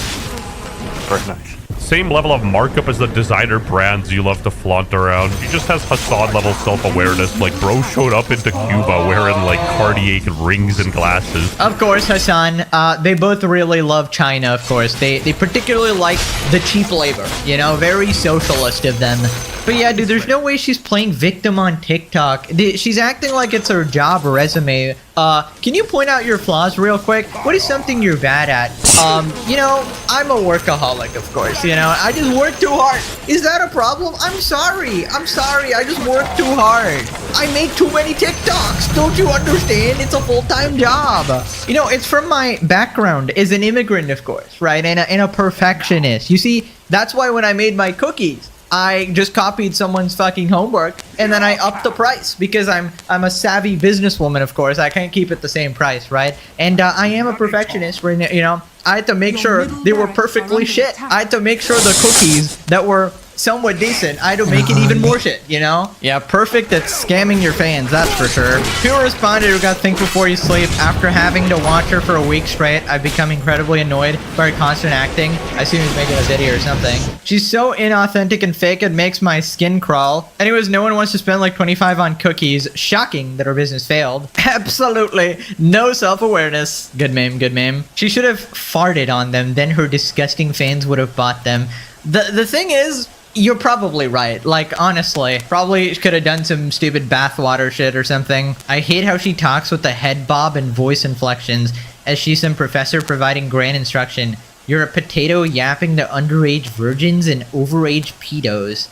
What? What? She thinks she's a content creator. We're so cooked. Gooner baiting and clip farming are not content. Is this bitch wearing lace gloves like a psycho? Is that what they're called? Certain things most businesses can get away with. She means ripping off customers and then having some Joe Schmo CEO step down to take the heat. She's the face of her cookies and stream. Yeah, so basically all of the, you know, bad PR is associated with her, right? She can try to blame it on her employees or whatever, but she's the face of the brand, so she's gonna take most of the heat, right? That's unironically probably what she was talking about. That's crazy. Zero self-awareness is crazy at 40. Right, so Asmongold responded as well. Context from a couple months ago. And I think I've uncovered something. I think this company secretly went out of business. Oh. But they don't want people to know, because obviously that would be a big deal on YouTube if everyone found out that, If you didn't have the celebrity endorsement of the cookies, you wouldn't have sold any of the cookies because they came out and they were an inferior product on the market. Like, if you look at a lot of creator brands that actually sell good products, you'll see that they're mostly successful. Like Starforge started out as a creator brand, and you know what happened?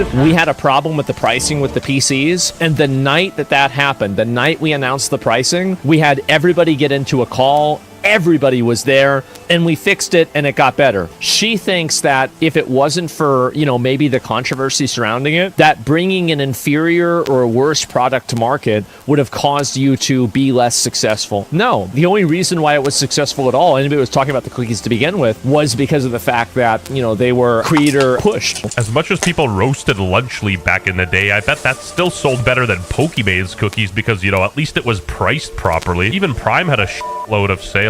Oh, brother, don't remind me of Lunchly, bro. Only OGs remember the legendary saga that I farmed from Lunchly. People actually think Hassan is the first guy I milked. How naive. If only you knew my true power levels. KSI, Logan, and Mr. Beast, absolute nightmare blunt rotation. Good times, man. KSI crashing out at Dan TDM, losing his mind every few days. Absolute cinema. What happened to YouTubers, man? I can't not say anything anymore. This is selling stuff for the sake of making money. How does this benefit their lives? This is selling stuff you don't know better than to trust the people who are selling it to them. Do better. That's mold. This is not safe. Yeah, that's Especially true. the kids that are so young, they may not know what mold looks like, so they might just eat it. So JJ and Logan really paying this nigga's bill. More Pegasus. What is this? Just got destroyed by the internet. KSI just responded in the worst way. Oh my god, this guy. I'm guessing he talked about Mr. Beast as well. Oh wait, let me find this guy's channel. I love his thumbnails. Finally done. It's over. He's over. He's done! Finally over! Get your bag, my G. Get your bag!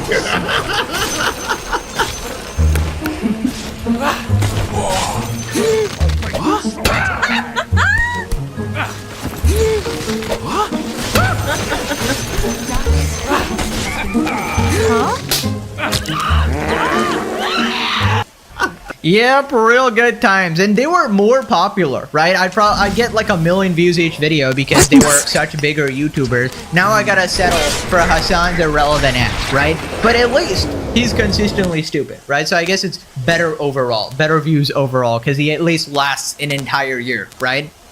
But yeah, dude, it's pretty obvious that if your product is good, being a creator is just going to help you, right? You're going to get free sales from your fans. They're going to excuse a lot of your mistakes as well. And it creates that initial momentum that is absolutely invaluable, right? Only Pokey would complain about this because her reputation is dookie and everything completely failed. If your company is bankrupt, just say so. Oh my god, bro. That's got to be the most satisfying thing ever. I might be a broke guy, but I ain't no simp. If the company is successful, I did it on my own. If the company fails, I barely had anything to do with it. That's crazy. Bro, she even admitted like, oh yeah, I just did nothing since launch. Like, of course, manipulative as hell. Moving on to Hassan fans trying to...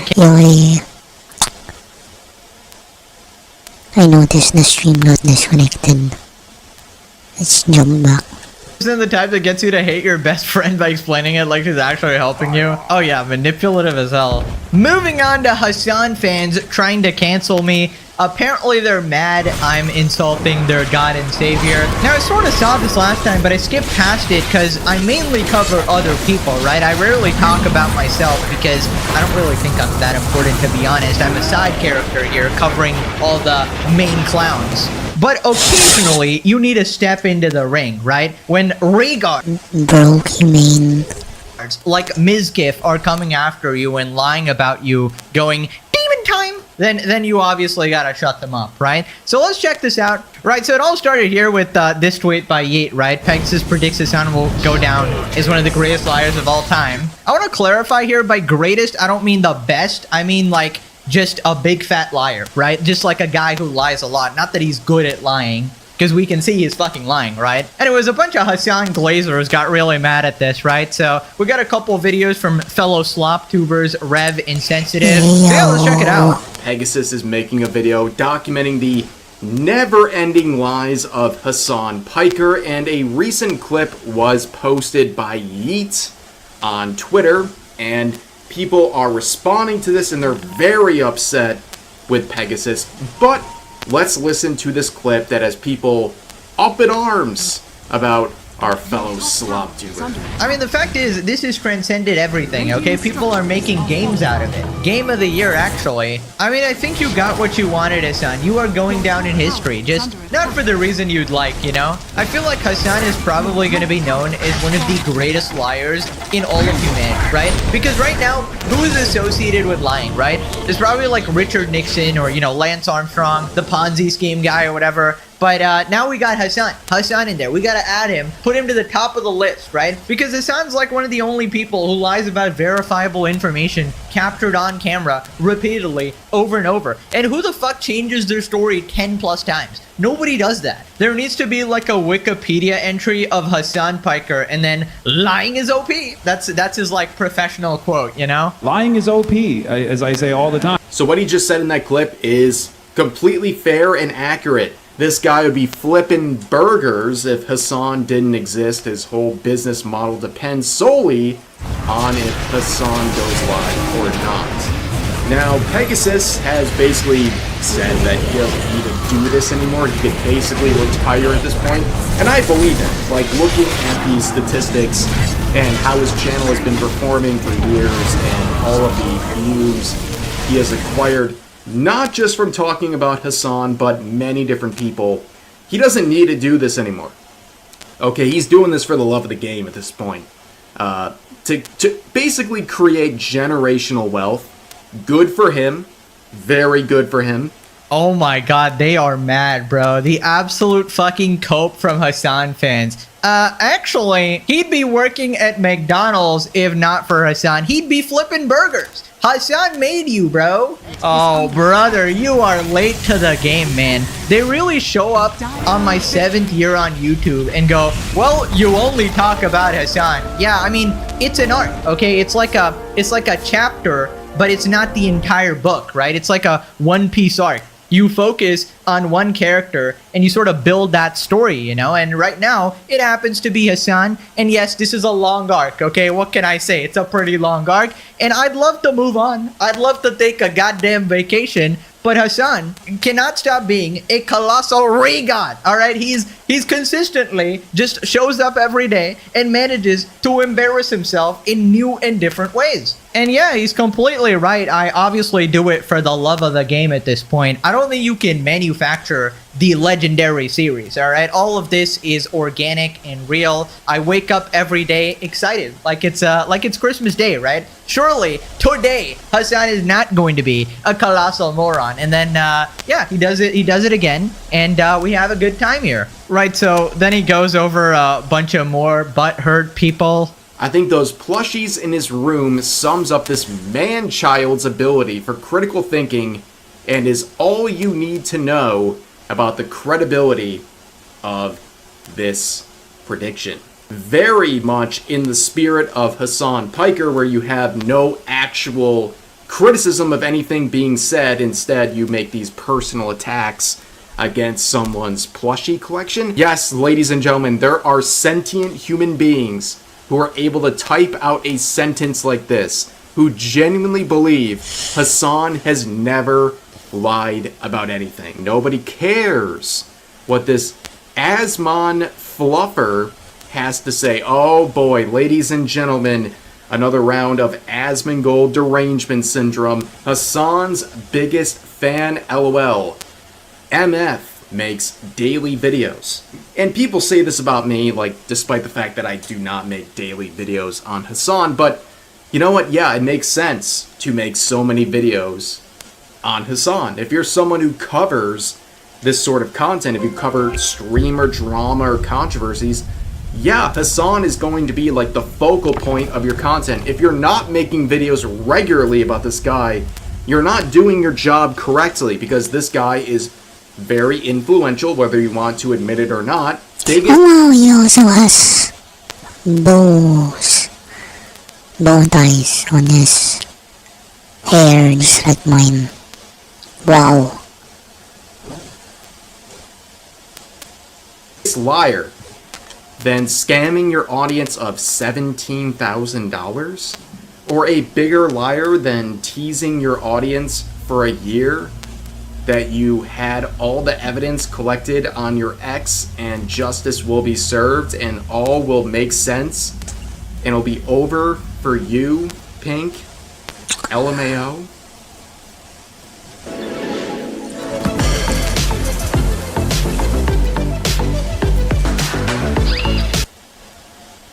What? What is this person talking about? What does this have to do with Pegasus criticizing Hassan Piker? I have literally no idea what this individual is ranting about. Okay, so I'm gonna try to take a guess as to what he's talking about. I mean, he mentioned Pink, so that's probably referring to Tectone's ex. I'm pretty sure this person is talking about the Tectone situation. So I don't know where the scamming for 17K, I have no idea who did that, but based on the Tectone thing, this might be a Mizkit fan. Ay. It's a Mizkid. Get him, Mizzy. Watch out.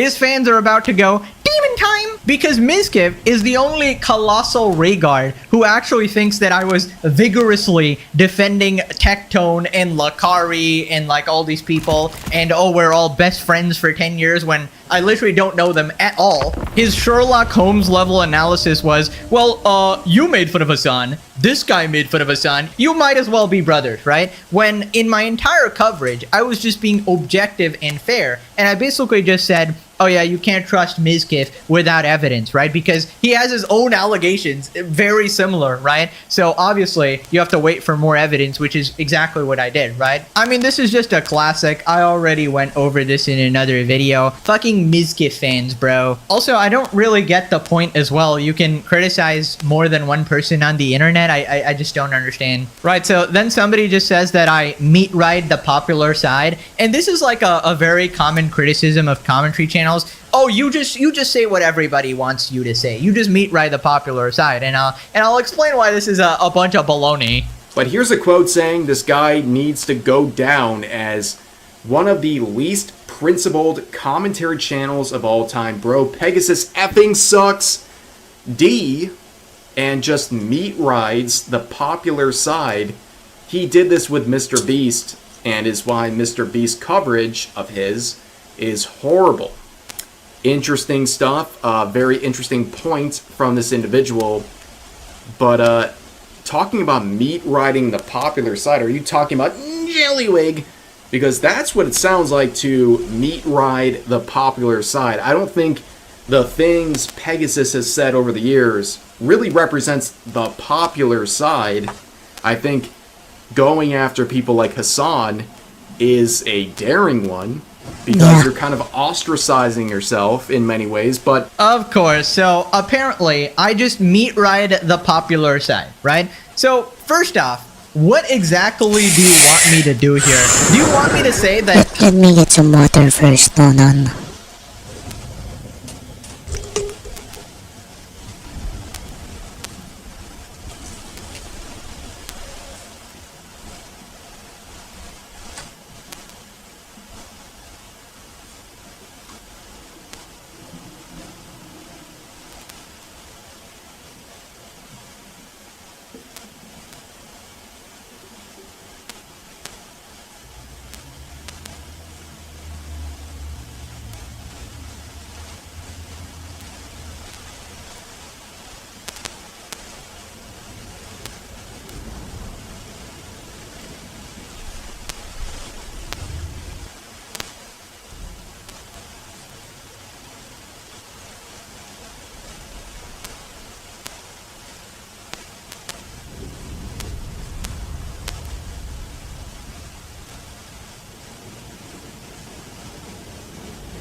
Okay, just got some water and it's raining pretty lightly. Excuse me, so it's not gonna be very hot. Hassan supporting 3 different terrorist groups is actually a good thing. That Hassan threatening to murder people is good. That him shocking his dog is good. Apparently we got Omega Edgelord here going, oh, you must always support the non-popular side. So these people are unironically so stupid, because I could be like, I hate PDF files, and then they'll be like, bro's just meat riding the popular side. You know, I'm an edgelord, I'm a free thinker. I, for one, really like PDF files, actually. Like, legitimately, the logic makes no sense. I can't really help it if some of these people are taking indefensible positions, right? And you know, just for a... Yeah. If I remember the encounter between a rebel group and the Philippine military taking defensible positions. Little bit of rebuttal, you know, I'll have you know, the first episode of the Legendary series actually has a pretty low like ratio. It's about like 70-75% or something, and I think it's like the lowest in my channel ever, right? Because for most creators, right, and including me, most videos you make have a like ratio of like 99%, maybe 95 at the lowest if you said something mildly controversial. So basically that video having a much lower like ratio basically means that it was actually controversial to make fun of iDubbbz and Hasan initially, like a year back, right? Because there was a bunch of people on his side. iDubbbz's Content Cop got 7 million views. There were so many people actually on his side. Now, after 300 episodes, you know, after all the facts, everybody is like, oh yeah, you're just taking the popular side. Now suddenly everybody's on board. But initially, it actually wasn't that popular, right? Also, this colossal Rhaegar just contradicted himself as well. You think it was popular to shit on Mr. Beast,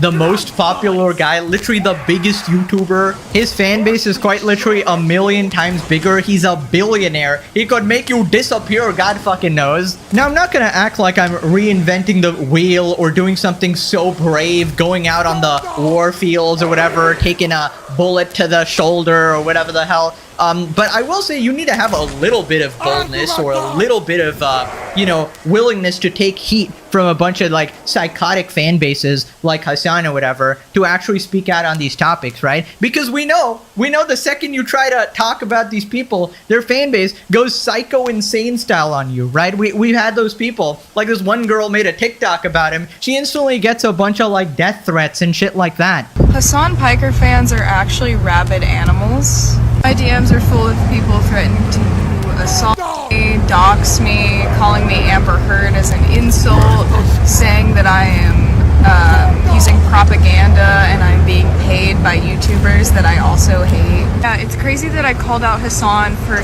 tourism and misogyny and being basically a passport bro, and I've got people calling me like a conservative in my DMs and just saying I'm spreading propaganda, and that even if he did these things, we still need him as the face of the left. You really come in here after 300 episodes going, oh yeah, it's so easy. Yeah, because I have a force field, okay? I have a fan base to actually protect me from this bullshit, alright? So all the Hasan drones get completely eviscerated in my comment section, so it's like, oh, it's the popular side, right? But you can just go to Hasan's channel and suddenly they're the popular side. Also, I love how they can't point to one single thing that I did wrong. It's just like, oh yeah, he just sucks, bro. His coverage is bad.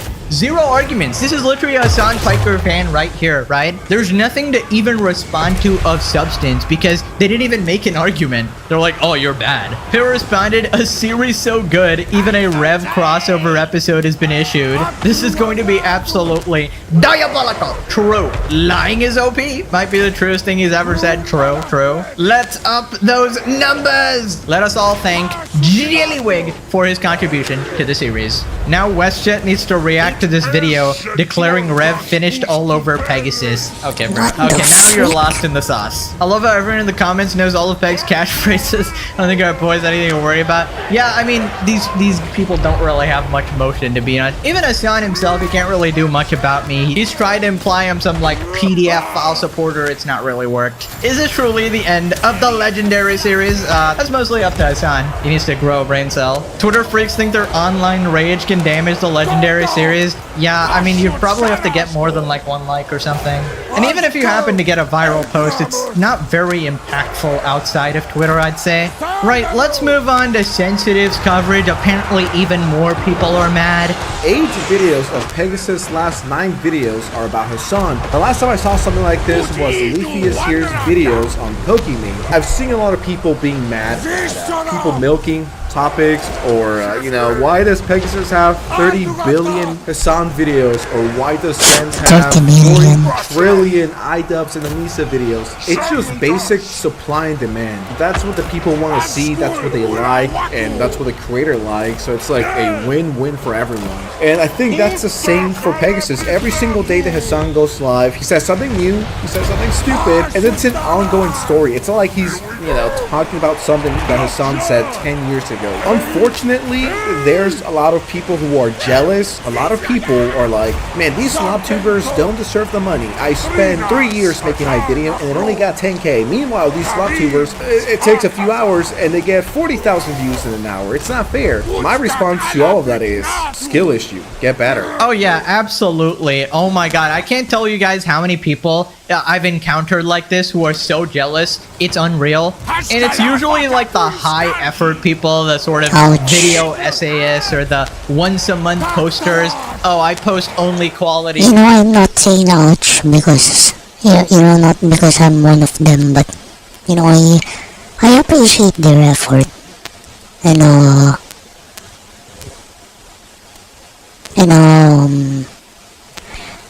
If I see that they have passion, yeah, I really admire that.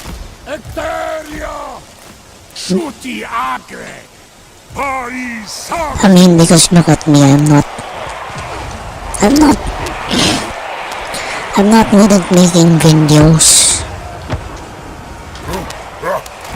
but I'd rather make videos about things that I'm passionate about. Even if no one likes my videos, I like them. Sometimes I think that, I should have put more effort in them, but part of my rationale is to inspire. If I can do it, so can you. Like, if I can do this just for fun, imagine what you can do if you're doing it seriously.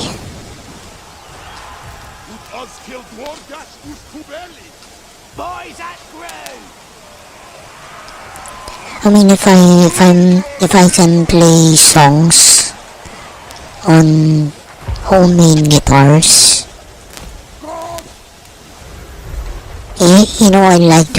sometimes I'd like to rage bait in my mind, but I don't do it. I wanna rage bait and say, what's your excuse? What's your excuse? but I don't wanna be like that. I don't wanna be like that.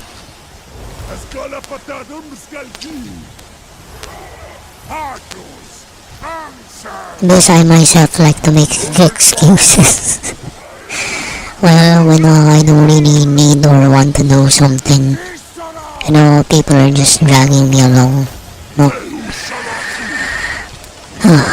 Content, guys, and they are so salty. They're like, oh, I spent 50 years on this video, I researched it for 600 hours, still got all my facts wrong, and then they see me who spent 1 day and got 10 times the views or whatever. Like, I don't choose that. That's the audience, right? It's a skill issue. You need to be more entertaining. It's not my fault that you aren't as successful. And I've had this issue for like years now where people are complaining about milking. When I did the KSI, Logan, and Mr. Beast saga, there were a bunch of people getting really mad at me on like Twitter, Reddit, everywhere, essentially, even TikTok. And they essentially are so triggered that I'm able to keep farming this, right? And they think, oh, you're clickbaiting a bunch or whatever. But the thing is about clickbait, it only works once, right? If you try to do it again, all the people who fell for it the first time are going to be like, yeah, I don't trust this guy, I'm not going to click anymore. The fact that it's consistently getting views for years and years means that people really like the stuff, really like the content, and they're willingly clicking on it, right? And they really only selectively apply this stuff, right? Any other genre, this is completely fine. Like gaming, you can milk the same game a billion times, but that doesn't matter, right? Or even in the like political genre, like there's a bunch of people who only exclusively cover Trump, right? There's made like thousands and thousands of videos on him for years, and they have nothing to say about that, right? And for me, Hassan is just the version of Trump here, right? He's just like a lolcow, right? So he's just gonna be clowned on relentlessly. Anyways, the Hassan fans keep coping, saying that Hassan gave me all this clout. Does this guy talk about anything other than Hassan? I mean, from what I've seen, yeah, you know, his videos are like 30, 40 minutes, and there's multiple different topics. I love comments like these. This is Pegasus' second channel. I believe if you combine both of his channels, he has 2 million subscribers and maybe half a billion views. Do you know how much money that is? This is just extra money for Pegasus. Once again, it's a win-win.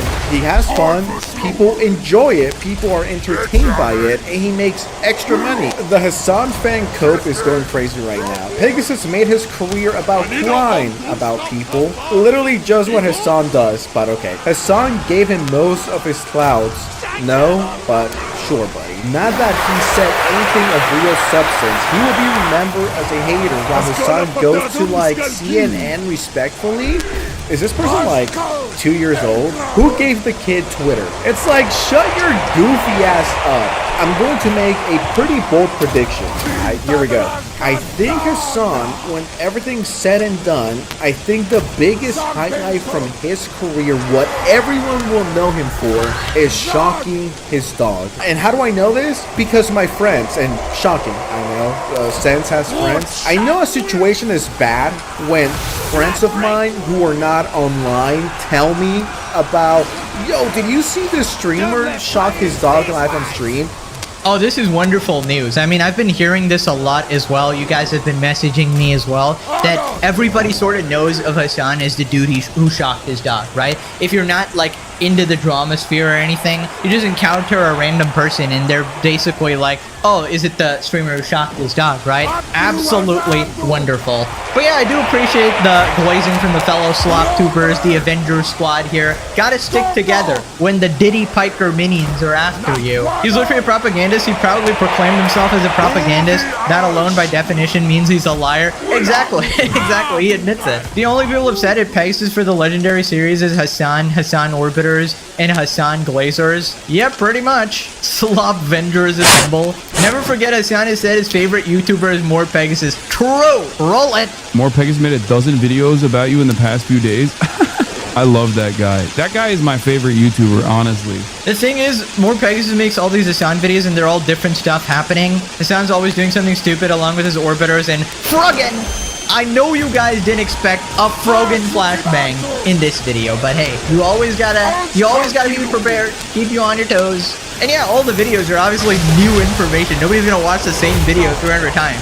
Anyways, here we are on the post. With every Chenk's nephew crash out, More Pegasus power level increases. Bro, who actually made this? This is actually so good. I got the aura radiating as well, holy. The legendary series. Can you guys hear the rain in the background?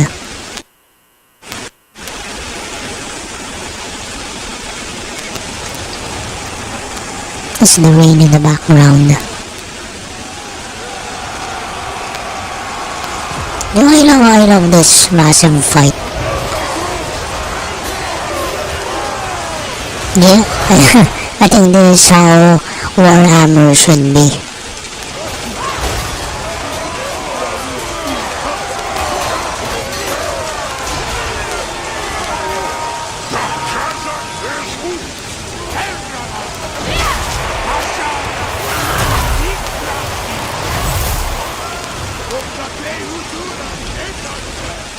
Beats every TV show. See, these people get it. Hasdolf Pickler isn't gonna let you suck on his biker. I can't anyways.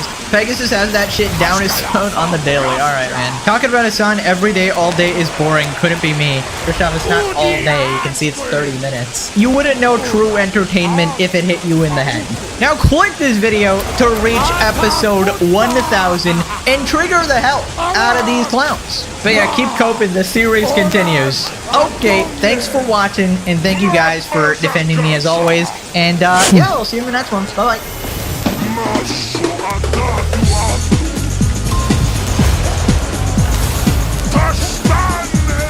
Oh no, they found us. Let's see this one though. Hello mga kaswerte, this is Kim Domingo and I am truly honored and excited to join the Bet28 family.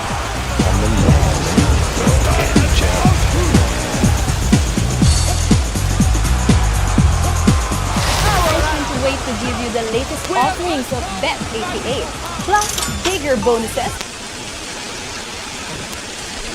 Sean. Oh, just one. No, I remember. Welcome back to a series so wizardly, even Harry Potter subscribed. In today's video, YouTuber Shoeonhead has responded to Hassan's massive crash out at her in a new video. She does a reaction with VTuber Smug Alana and they die laughing at his meltdown. They talk about how Hassan tries to discredit her being extremely misogynistic, calling her fat material for 4chaners. They start roasting Hassan and his orbiters like Caseytron, calling her a regarded hoe. She also brings up the legendary series. There are people who have made diabolical wealth off of farming the sky, okay? Absolute Cinema. Asmongold and his editor have completely exposed Hassan with a new compilation where he flip-flops his skin color and faith. I, after all, am not Muslim. Nor am I from the Muslim world. I'm a goddamn Muslim American who gets fucking called a terrorist every fucking day. Insufferable streamer NMP and his out-of-touch girlfriend, It's Catchy, are going viral for her take about poor people. She claims she doesn't understand why they don't just steal stuff or go to jail for free accommodation. White Knight NMP tries his best to simp for her, saying that people just hate women. Smash like or I take off my glasses again. It was never me, it was my evil twin, Megasus. Let's up those numbers! Now let's begin. Right, welcome back everybody. It is not a good day for Hassan. So YouTuber Shoeonhead has responded to Hassan's crash out. Now quick context. Yeah, I don't really need to listen to his commentary anymore.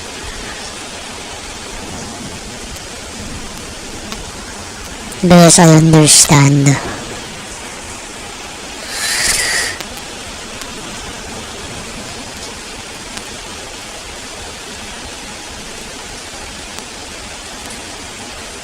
Man, I don't wanna be swatted.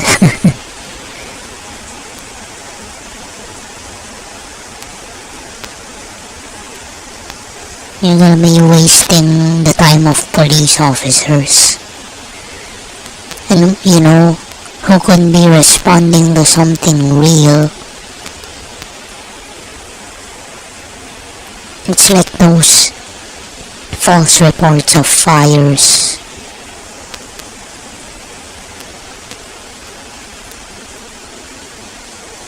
Yeah, I don't wanna spend too much time and thought on that guy.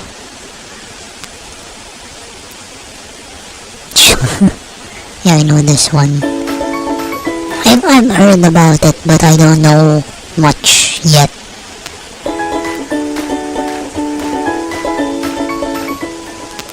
Mr. Eastley was on bond apparently on several other matters when this matter was allegedly committed. I'm looking at an A and really a super D, a C, really 3 C's and an A really for tracking kind of purposes. It's pretty serious. Your Honor mentioned criminal homicide. I thought that was attempted. I said, did I say homicide? I meant to say attempted criminal homicide if I didn't. Okay, understood. I thought I did, but that's still an A felony. Yes, sir. Okay.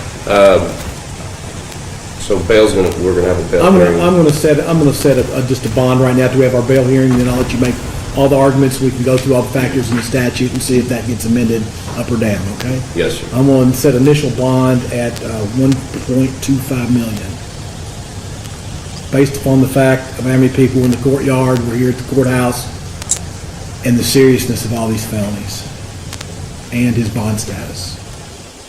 Alright, so it has been a little while since I talked. Damn, this the volume is so low. About Chud the Builder on my channel, right? I made a video back on the 3rd of May, so just about 2 weeks ago, covering everything that this guy had going on. Now, shortly after I made that video, the story blew up online and things began to escalate quickly. Now, we just watched the clip at the beginning of Chud in court. He has been arrested after shooting somebody. I know, how surprising. And his bond has been set at $1.2 million, but between my last video and that happening, a lot of developments took place that led to it. So today I want to pick up where I left off in my last video so that we understand how this situation got to where it is right now. After his story started going viral online, he went live from his dusty ass, dirty ass car, crying about how everything he was doing was being taken out of context. You know, I'm literally dismantling these agenda of TMZ clipping, misrepresenting me. The live stream keeps everything live, keeps it to where no one can say, oh, this guy's like going out and instigating and harassing, even though they banned me for harassing. I walk up to the and I say, hey guys, what's up? How's it going? You guys need any water? You need any food? They said, no, we don't need nothing. Get that camera out my face. I said, hold on. Think we got off on the wrong foot. I said, I asked if you need any water. I said, it's my right to record anybody in a public park. This is Centennial Park that's paid for by the public, Negro. Get the camera on my face. Ew, no, take that camera on my... Dude. Okay, so he starts saying,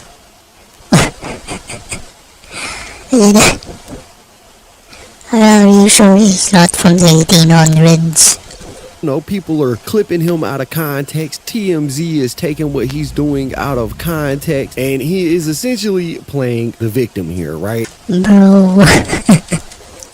The irony of this guy walking around harassing people, victimizing them, and then when things don't go his way, getting in his car and crying about being the victim himself is absolutely not lost on me. The irony is crazy. But the backlash that he started receiving did not stop his antics, because I mean, you know, I do that too.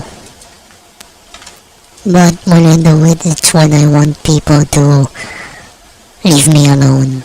Or, you know, not drag me into like drinking sessions and stuff. So if they keep on like bothering me after I've said no 3 times, yeah, I'm really gonna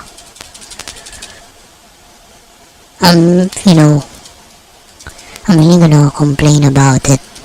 Not take long for us to start seeing more clips come out of Chud doing the same thing that he always does, walking up, asking people, you know, do you believe in freedom of speech, then calling a black person the N-word while trying to bribe them into accepting him saying the word by offering them food or water, right? But after the story started catching a little bit of traction, everybody was pretty much fed up with it. They had caught on to his gig, and even the homeless people decided that the food and water that he was giving out for people to accept him saying this to them wasn't enough. And so people started standing up for themselves. Come on, get some burgers.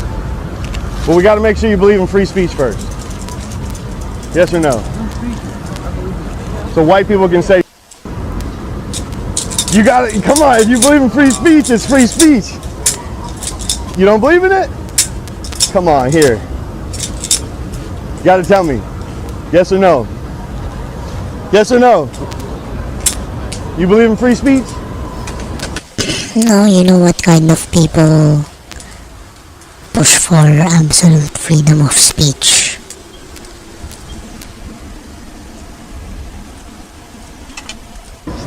Yeah, like people can say what they want in America, free speech. It depends on it depends on what you say. Why people say yes or no? No. Come on, come on, bro. We passed that. Free speech. You brought up the wrong way. You was taught the wrong way. No, free speech. You come on, no. Say something else better than that, bro. Don't do that. So the First Amendment says you can say whatever you want. Still, but you know what we went through. Don't bring that back I up. don't know what you want to do. Right, now, this is Chud's entire gimmick, his whole gig. He walks up to black people, he calls them this word, he expects to get an agitated reaction. When people become upset, he says they are chimping out. He agitates the situation further, and he's doing all this for clips and for clicks and for money. Right, now, when he first started this, the reactions that he were getting were underwhelming to him. Right, people weren't reacting the way that he wanted them to. They were acting with dignity. Most people were just letting the whole situation slide and trying not to engage with him. But after the story went viral, everybody became aware of it, and these encounters that he had did slowly begin to escalate because now people are familiar with him, right? And so we started seeing clips go viral of people that actually would call him out. It's Dom Luca, great value. It's a great value, Dom Luca. Keep chipping out. Keep chipping out. Do it. Try it right now. Try it right now.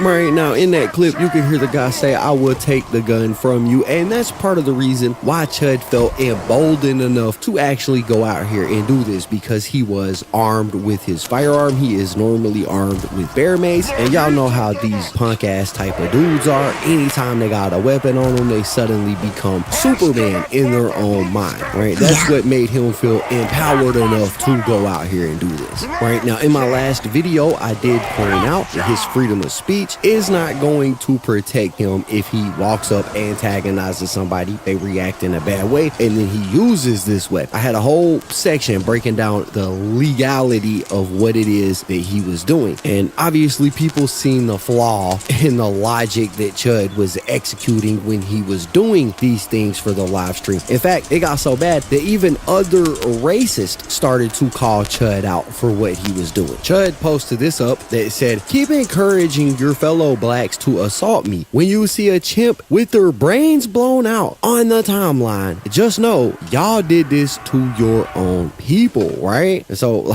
like I said, even other racists started coming out of the woodworks to call Chud out and let him know that this was probably going to end badly for him. Let me explain something to this guy, Chud the Builder. Okay, Chud, this is for you. I'm gonna screen record this and I'm gonna post it. All right, so here, Chud, you're going to get shot or the kicked out of you. When that happens, you're not going to win a lawsuit, right? This is an insane take, right? So one of these kick streamers was like, "Hey, whoever hits this guy, punches him in the face or beats him up, if you catch a charge, you can create a GoFundMe and you're gonna get like $100,000 easy, right? For your defense." The streamer's 100% right. He's 1,000% right, right? When they beat the shit out of you or worse, right? They're going to get insane amounts of sympathy. You are going to do so much damage to the movement, which is why I'm calling you out. I'm trying to stop you from doing this dumb. And I know you're only doing it because you're a grifter who's just click chasing sensationalist content, right? But think about the risk you're taking. Is it worth it? I don't know how much you're getting. Probably not enough for your life. One of them's a lot of them want to be of you, rightfully so. I think you deserve it. Right? If you're going into black neighborhoods and calling people the hard R, you deserve to get the kicked out of you. You don't deserve to die. Right? I don't want you to get hurt. I don't want you to die. But when this dude said, if they come at you, they're going to get a lot of money. He's right. He's not encouraging anyone to assault you. He's stating a fact. He goes into black neighborhoods. He antagonizes people, right? He says they're chimping out, comparing them to monkeys, trying to get them really upset. He then says it's because of free speech. It's not. One of the first things you learn when you're a concealed carry holder is if you use your weapon, right? Because if you start a fight and use your weapon, you're gonna lose a self-defense argument, right? The first thing you do in any situation is try to get out of the situation. If you're looking for a legal defense, right? You have to do everything in your power to not use your weapon in order to have a self-defense argument. What about stand your ground? Even in stand your ground, even in Texas, right? I can't just shoot somebody because they got near me, right? That's not self-defense. I thought you have to think that they're a reasonable threat to your safety, but you can't create the threat. If you do that, yeah, you know what? Maybe I'll comment here also, no? You know, in the Philippines, for self-defense to me valid, there must be an absence of provocation on the part of the defender, of the, let's just say the victim.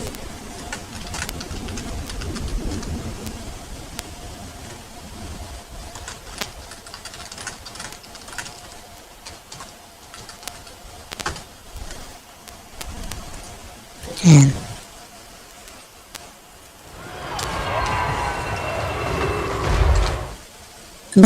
but I think that people are gonna comment here that that's irrelevant. This is America and things like that. here's what's gonna happen. They're gonna go to jail, right? Bro looks like he has a Chris Vector and a P90. Obviously, for either assault or murder, right?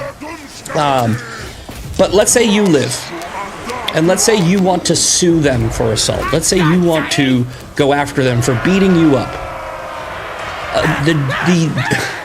The defense is going to, they're going to screen record hours of you calling black people the hard R, going into neighborhoods intentionally with a gun on you and pepper spray, starting fights, calling them the hard R, saying they're chimping out, and they are coming back and they're gonna go, are you out of your friggin' mind? You're never winning that case. And then they will have a countersuit. You'll lose. I'm trying to help you because you are dumb.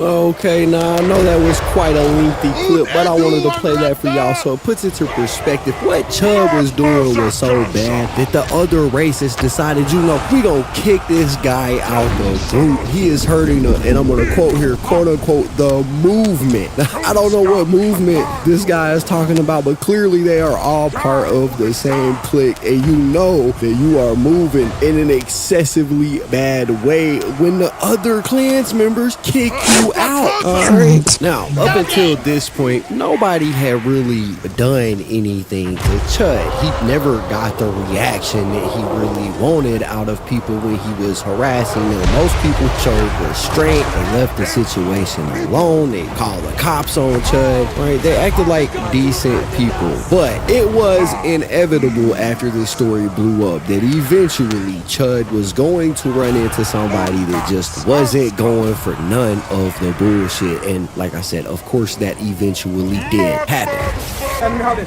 Come on outside. My truck's over there. What do you want to holler about?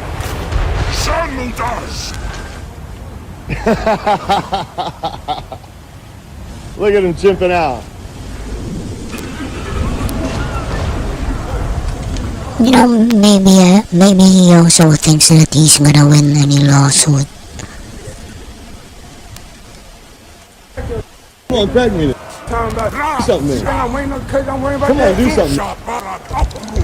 Alright, so he has this interaction. This guy, he takes him out to his car and he smacks the phone out of his hand. Now, what we didn't get to see on camera was after the guy smacked the phone out of his hand, which was a good move because nothing that happened after really got recorded. But after he smacked the phone out of his hand, he bitch slapped Chud in the face. Then he got in his car and he dipped. Now, after this happened, Chud, he picks up his phone. He's, you know, mumbling and bumbling to himself. He's saying all type of N-words. And, of course, somebody else heard this. This guy walks up on Chud, spits on Chud, and then another man gets involved. Now, this man also has his right to carry, just like Chud has his right to carry. And as all of this is going down, the picture of who Chud really is starts to become clearer, which is an absolute punk-ass bitch, right? Because when faced with a situation where he may actually have to use the firearm, he doesn't use it. In fact, he completely backs down. Now that it's more what's out here now, you gotta perform. Alright. Because it ain't there. You call it what you want. This guy was talking to me cordially. I was. But you start calling me N-word. Don't run. Let him have it. Hey, what, fool? You got 18 right. I know this person. Let him have it. You got a problem? We go. Hey, bro. Hey, bro. It ain't over. Alright, bro. Huh? Do it again, you're gonna go to jail again.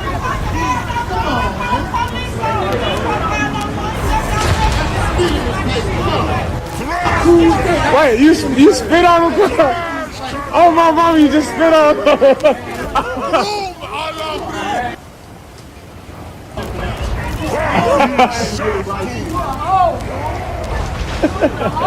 Big bro. You did that, big bro. I'm fit too. I swear I'm fit too.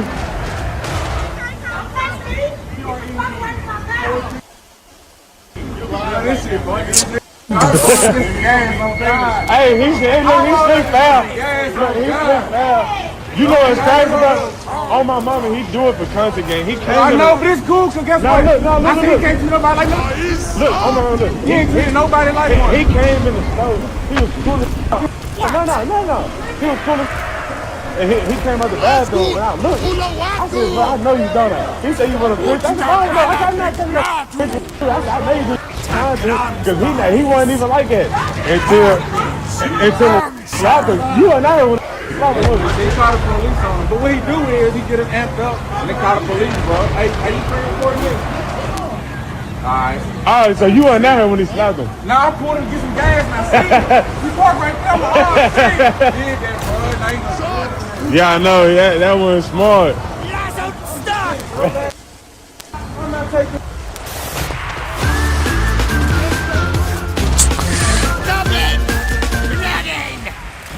Alright, so in this instance, Chud got what he wanted, the reaction that he wanted, and he got treated like an absolute bitch out there in that gas station parking lot. People were slapping him, spitting on him, making fun of him, and this is really where you can see what Chud's real plan was from the beginning, right? His goal is to go and antagonize people, get a reaction. When they actually do act crazy towards him, he has no intention of doing anything other than calling the police and trying to get those people arrested, which is exactly what he did in this situation. He called the police, but when the police showed up, Chud started to realize the error in his ways because the police pretty much didn't give a damn about what was going on. They're super familiar with everything that he's doing. They know that he is a nuisance streamer, and so when they show up, they really don't have his back at all. What you're doing is going around using racial slurs. Are you gonna argue that in court? Because I walked into the gas station and walked out, and as I'm walking to my truck, I turn around, he's got something behind his back that looks like a gun. It's a drill. So I turn, I don't give a f they're saying. It's all recorded and it's live streamed. And I have every right to say whatever I want on the internet without being chimped out on in public. All right. Hey, what was your name and badge number? Now, I actually found this funny because Chad turns into a full-blown blue-haired Karen. He wants the police officer's badge number and name. How dare them not stick up for him harassing people? You know, you can't make this shit up. Especially when your officer comes up to me and says, hey, I've seen your content, but don't you think you kind of would expect this? No, I don't expect people to break the law. I'm a law-abiding citizen. I've broken no law. And so I don't appreciate that being an excuse. Well, I'm on you guys' side. I'm on the side of the law and order. I'm trying to restore law and order. These people think there's a secondary law and order amongst themselves. I don't agree with that. And I'm standing by myself on this principle in front of the whole country and world. All right, so that situation happens at the gas station, and this is where Chud really starts escalating the rhetoric that he's spewing in his live streams, right? He hops over on Twitter and he posts this message right here up. Series finale is a dead chimp on the pavement and you monkeys rioting when I walk free. Stay tuned. Now, I'm no genius and I'm no lawyer, but this right here is a, pretty bad statement, all right? Stay tuned kind of implies that he thinks that it is going to end this way. He literally states that, the series finale is him ending somebody's life. And this is a very damaging tweet for him, especially considering he has been arrested in the way that this whole situation ends, right? He quickly deleted this tweet right here and then continued about his business. Now, it didn't take long for things to continue to go left for Chud. And the next thing that happened in this situation is Chud actually being arrested. See, Chud went to this steakhouse where he was trying to sit down and have a dinner, and when he gets there, the restaurant treats him nicely. They don't know who he is, they don't know what he's got going on, so we see an interaction where the restaurant is kind of treating him nicely, making conversation with him, and things seem to be going well. What is the deal? What's going on? How's the night treating? I'm doing all right. I like the mustache, man. Thank you, brother. Sir, my wife will not let me grow it anymore. No way. Yeah, she doesn't like it at all. But you got to put the foot down and actually do it one of these days. Sooner or later, you're going to have to just put the foot down. Yeah, dude, I like that. But what are we here for? Haven't been here before. I've never been here. Just having a night out. He's just trying to have a good night. Yeah. It's my buddy. You guys want something to drink to start off? Dude, if I could get some sparkling water, just whatever you got, Pellegrino, bottle. I don't even need it all fancy in a glass. I like it. You just want to try the bottle? The bottle, dude. I will drink it in a glass. All right, bring me a glass, but I will drink it out the bottle. Yeah, I got you. You want a glass as well? I'm gonna get a lemonade with no ice, please. Easy. So we'll set you up there. As far as the menu goes, while I'm doing that, all the steaks are great, 100% prime. So, top 2% of USDA graded beef. Some spots love a dry age cut. We love a wet age cut here. They're all wet age for 45 days. I love a wet age. Me too, man. It's rare, though. It is very rare. It's almost rare to find one of those. Now, it doesn't take them long to discover who Chud is, what Chud is known for, and because of that, they approach him, probably worried that he was gonna try something in the restaurant, and they tell him, listen, bro, you've got to turn the stream off. There's a policy here. We don't want you streaming in our restaurant. And honestly, that's pretty reasonable for them to ask, especially considering what Chud is known for. I'm sure the last thing that what's he gonna do? He's gonna pull up the freedom of speech card. Owner of this business wants, or the manager of this business wants, is this guy live streaming one of these interactions in their restaurant, right? No business wants that type of publicity. So when they find out who he is, they approach him and they tell him, listen, bro, you've got to turn the stream off. They don't kick him out of the restaurant, but they do tell him he's got to turn the stream off, and things start going downhill from there.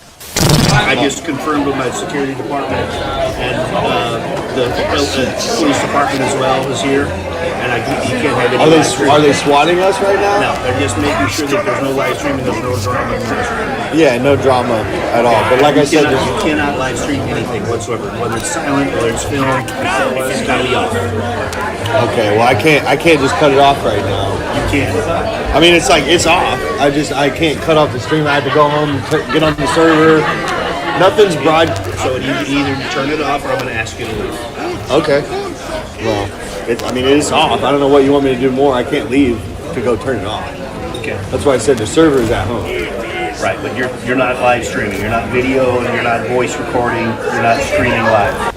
Alright, so being the scumbag that he is, he pretty much lies to this guy's face. Says, I'm not streaming no more. Obviously, he's still recording audio right here. And that's something that this server or this manager is aware of, because I guess he's tapped in with his security team. His security team is watching the live stream as this is all going down. So they know that he is still sitting there recording the audio. And the guy tells him that, like, listen, I've got live feedback in my headset. They're telling me that you are still streaming, so you have to cut the stream off or you have to leave. Now again, they don't kick him out of the restaurant, although I think that they should have, but they don't kick him out of the restaurant. And because they didn't kick him out of the restaurant, this is actually going to end with Chud being arrested, but we'll get to that in just a minute. Y'all listen to this.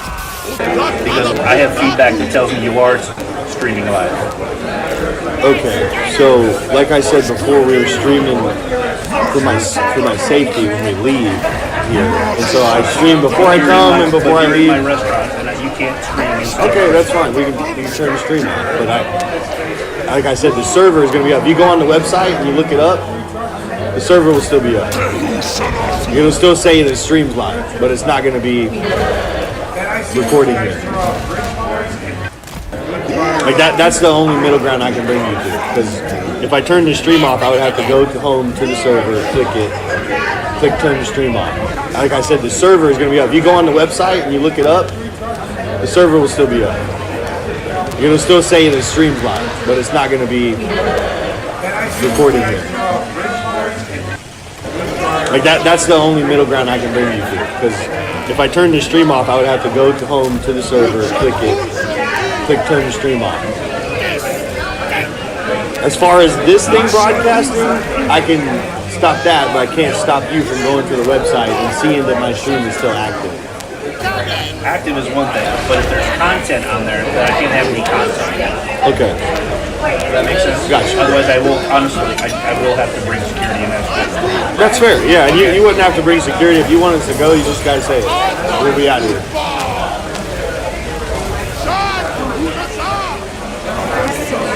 Well, we gotta compromise. You said who was here? The police. Give it.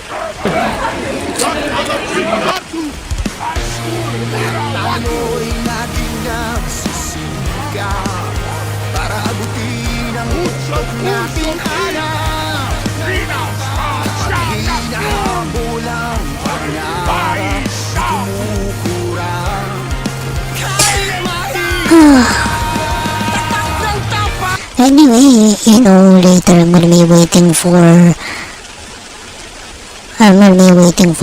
our support. I'm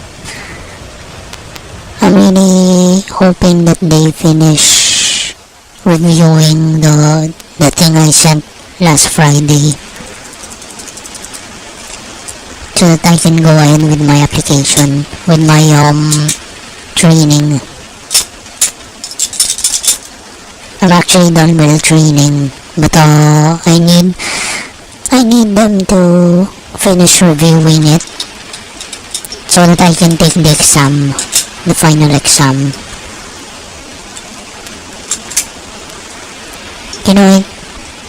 I didn't think that it would take this long. I thought it would only take like a few weeks to finish the whole process.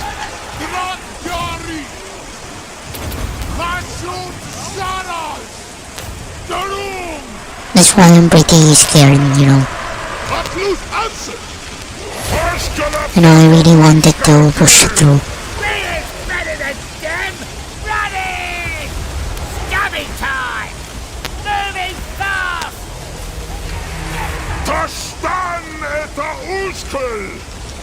They almost won by points.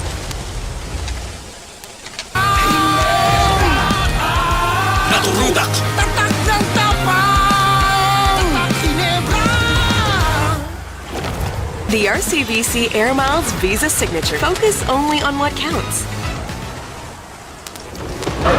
So again, Chud is straight up lying to their face. He is still actively streaming. They walk away. He orders some food. He's being a gluttonous pig, shoving steak down his throat. And eventually, you know, they obviously catch on and they know that he's still streaming. They know that he's making content in the restaurant, whether the face cam is on or not. He's recording audio. So eventually they come and they tell him, listen, you do have to go, but before you go, you need to pay this tab. All right, Chud, feeling like he's been victimized here. I know, the irony, decides, you know what, no, I don't need to pay the tab for the food that I have consumed, for the drinks that I have consumed. Y'all are kicking me out. I'm not paying no tab. Again, just being a disrespectful ass like he always is. And so he decides to leave without paying the tab.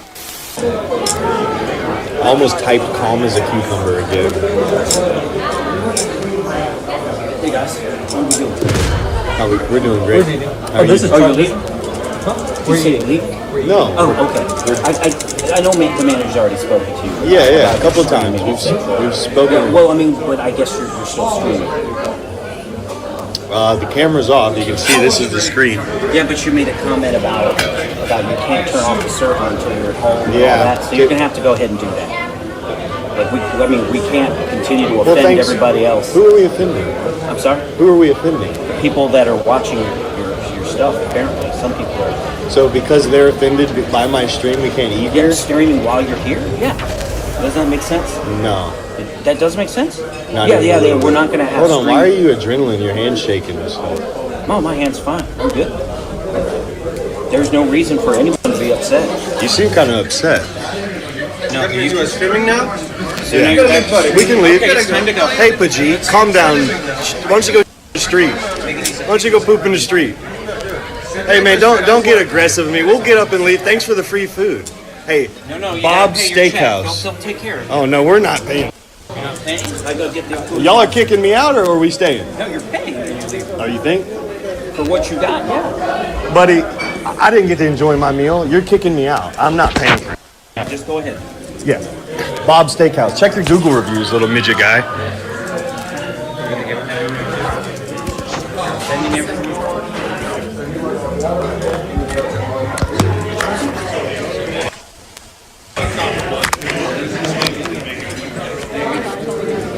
I win.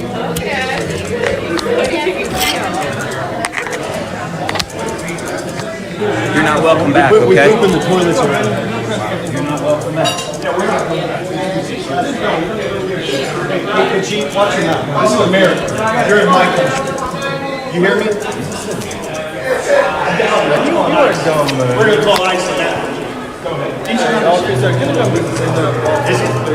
What are you? What are you? Bro dresses like that, like that big bottom guy with the skits where he runs with security. Are you in America? Go get the officer. What an insufferable ass this guy always is. Chud has a fundamental misunderstanding of how the world works on all accounts, from freedom of speech to how food service works, right? You can't just go into a restaurant, get a bunch of food, and then break the rules and expect that you're not gonna have to pay the bills. If that's how it worked, everybody would be getting free food because we would disrespect the people at every restaurant that we go in, with the point being that we want to get kicked out so we don't have to pay the tab, right? So he leaves not paying the tab, and this restaurant calls the police on Chud for skipping out on the bill. All right, Chud does get arrested for this. He does go to jail for this. However, he doesn't have to sit in jail for long. He is offered a bond. He bonds out on this charge, and then he takes to Twitter to tell people a story about how his phone has been seized by the FBI for evidence that he had no way of contacting anybody. And he says that the FBI and the domestic terrorist unit, or a detective from that unit, interviewed him for over 2 hours before they took him to booking, asking him if he was part of some kind of organization. Listen, they took me to a building. that was not the jail. After they arrested me, they did not take me to the jail to book immediately. They took me to some building. Then some dude in plain clothes gets out. He's clearly a detective. And he takes me into the room in the back of the building. Leaves me there for like an hour. Again, handcuffed. I'm not gonna lie, he's a nice guy. He tells me, that, oh, you know, the FBI is interested in talking to you. We're waiting on him. I sat there for longer. He comes in there, and they sit down. He's like, okay, I'm with the terrorist, anti-terrorist organization or whatever unit. So we're sitting there, and he's talking to me, asking me questions, saying, are you with any organizations? Now I'm like, organizations? I'm literally just a dude with a phone. Just a phone. Then he says, well, are you affiliated with the GDL? I'm like, what the f is a GDL? Never even heard nothing like that. The Goyim Defense League. I'm like, okay, is that Goyim, Boy, Handsome Truth, Pagan? Oh, so you know this guy? Yeah, unfortunately. I said, that guy's a bigger fed than you guys. These people took all my phones. That is evidence of the crime of me streaming, me walking out, disorderly conduct. I don't believe that for a second. I don't believe that for a second.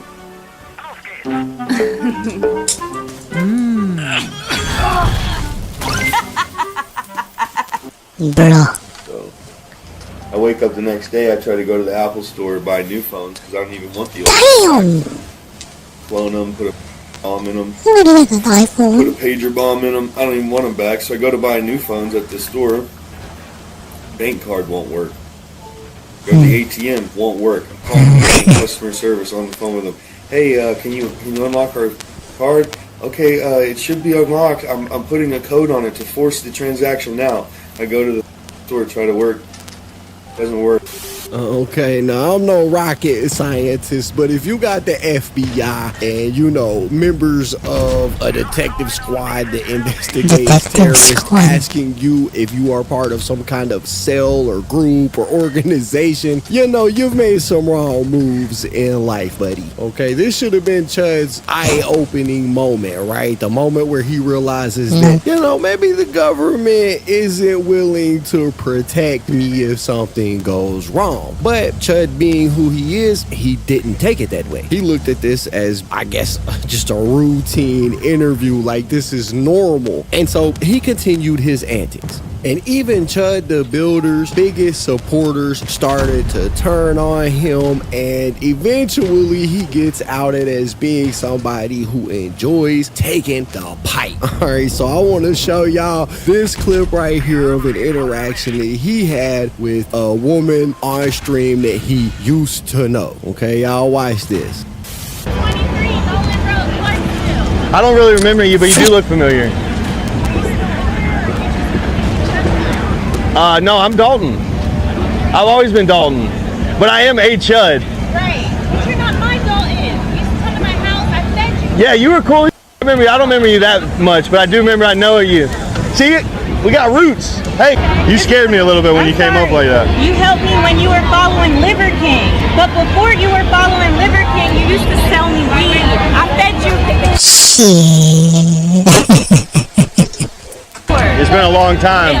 Well, I healed your stomach by teaching you how to eat real food? Yes, yes. So that's what was your name again? I'm Lana, but that's Lana. Why I'm confused what happened to you. Because you're not racist, I know that. I fed you. But so you believe in freedom of speech? I do. So I should be allowed to say right? Right, but you then also that's the only point. That's it. People don't have emotional intelligence. They can't. Is that my fault?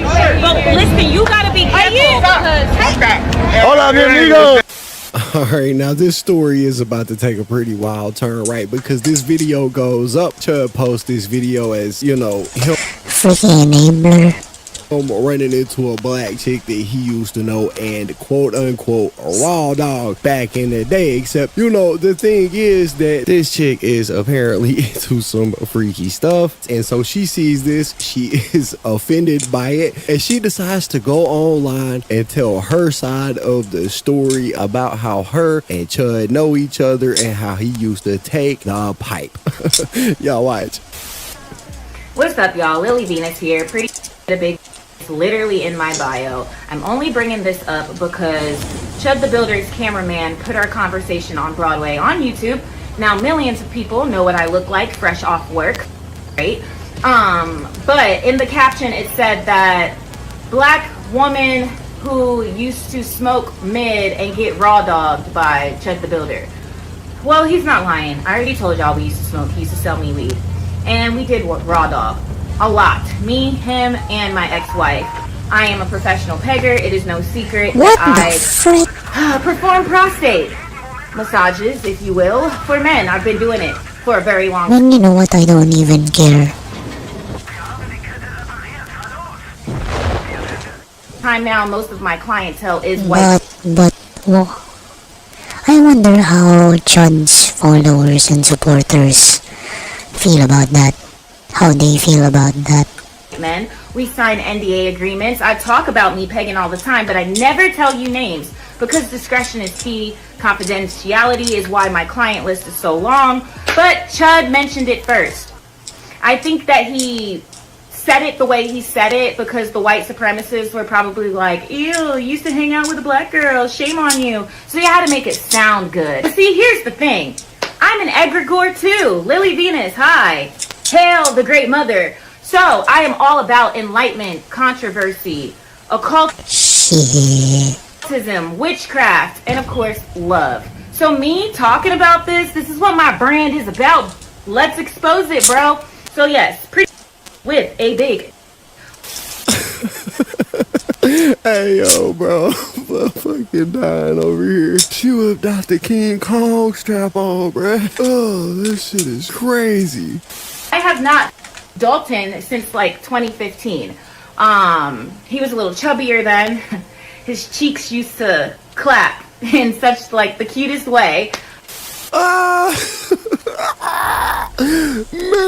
what in the fuck am I watching? This is nuts. Oh, anyways, I guess that this right here really sent Chud over the edge because the next thing that we seen from Chud was the actual crash out that would lead to his arrest and his incarceration and the $1.2 million fine that we seen being set at the beginning of this video. Now, Chud got into it with a man outside of a courthouse, and according to Chud, this guy unprovoked punched Chud in the face, leading to Chud, I guess, letting his firearm off, hitting the guy who punched him, and then hitting himself. Now, I want y'all to hear Chud's version of events, all right? Y'all listen to this. Walked past him, he was sitting on the corner. I walked up to him because they were pointing at me. They were laughing, they were pointing at me, and I said, "What's up, guys? How y'all doing?" I said, "Y'all like the new suit?" He said, "Walk away from me." I walked away from him. He came back up to me. He literally said, "I have PTSD. I feel like I'm in." He said, "You start saying all that chimp out to me, I'm gonna hit you." He hit me. They're all publicly saying, "If y'all assault this guy, we'll make you rich." What the fuck? You got a pair of shears on? I don't. I'll cut the sleeve off. All right, I'll get one. Yeah, we'll try that. Well, let's see. Give me a pair of clothing shears. Okay, see if they got a pair in their bag over there. I'm gonna cut the rest of your coat here and take the sleeve off of it. Yes, sir. Yes, sir. Alrighty. Mr. Stroh? Hey. I can walk, sir. Sorry, sir. So he's got a graze right there. Looks like comes in and goes out right there. It's cutting the circulation off. Yeah, that's what the tourniquet on. It's controlled right now. Yeah. I don't know what it was before. The officer put this on, so we didn't. Okay. Damn. You know what time you placed it? It's been a while. We probably 15. turn it loose here just a second. Yeah. We get a pressure dressing on it. Yeah. And we'll take it off of you. All right? Yes, sir. Yeah. It's not. It went through. Yeah, it's in and out. It's not great. He's gonna be No, okay. it is actual penetrating entry. Yeah, right now. Yeah, coming in and out. That's great. Great. Okay. Good. About that time. 10 minutes ago. What's your name, sir? Dalton. Dalton. Heatherly. Etherly. Yes, sir. E-A-T-H. Yes, sir. E-R-L-Y. L-Y. Do you take any medicines, Dalton? No, sir. All right. Are you allergic to any medicine? No. Okay. I know it hurts, hon. Can I just pull your arm out just slightly? Yeah, do your thing. Okay. Was it a through and through, You're good. Joe? You can relax it. See it. Yeah. All right. Now let's see what we got going on. Did I shoot myself or Well, you. did it graze it? It went in. It went in. You penetrated, yeah. We get this wrapped. I got more 4x4 for you too. Skill 1 out.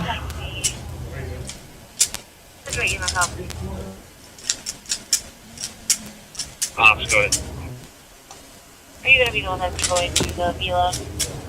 I wish he'd have just walked away, man. 10-4. Where was she If it has going? pulse ox on it, see if it has flow. If it's not tight enough, that is. You're going out to Maine? Yeah, we're just going to Maine. Okay. Where did you get that? I got it from my what's it called? I got it. What's that? That's fine. We use the one on the monitor. Mr. Dalton, how old are you, sir? 28. 28. You said no meds. Are you allergic to anything? No. All right. You don't take anything. On a scale of 1 out of 10 right now, what's your level of discomfort? It's probably a 6. 6. Okay. Well, you know what? I don't want to finish it anymore. So, yeah, I guess I'm gonna be waiting for several hours. I'll be waiting for updates. So,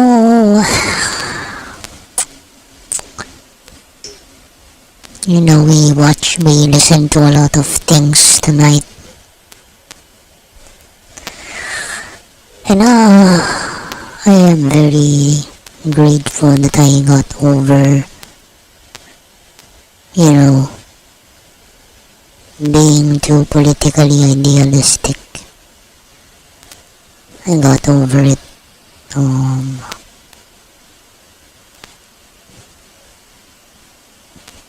Yeah, that's all. Okay. Thank you and bye-bye. See ya. Have a great day or night wherever you are.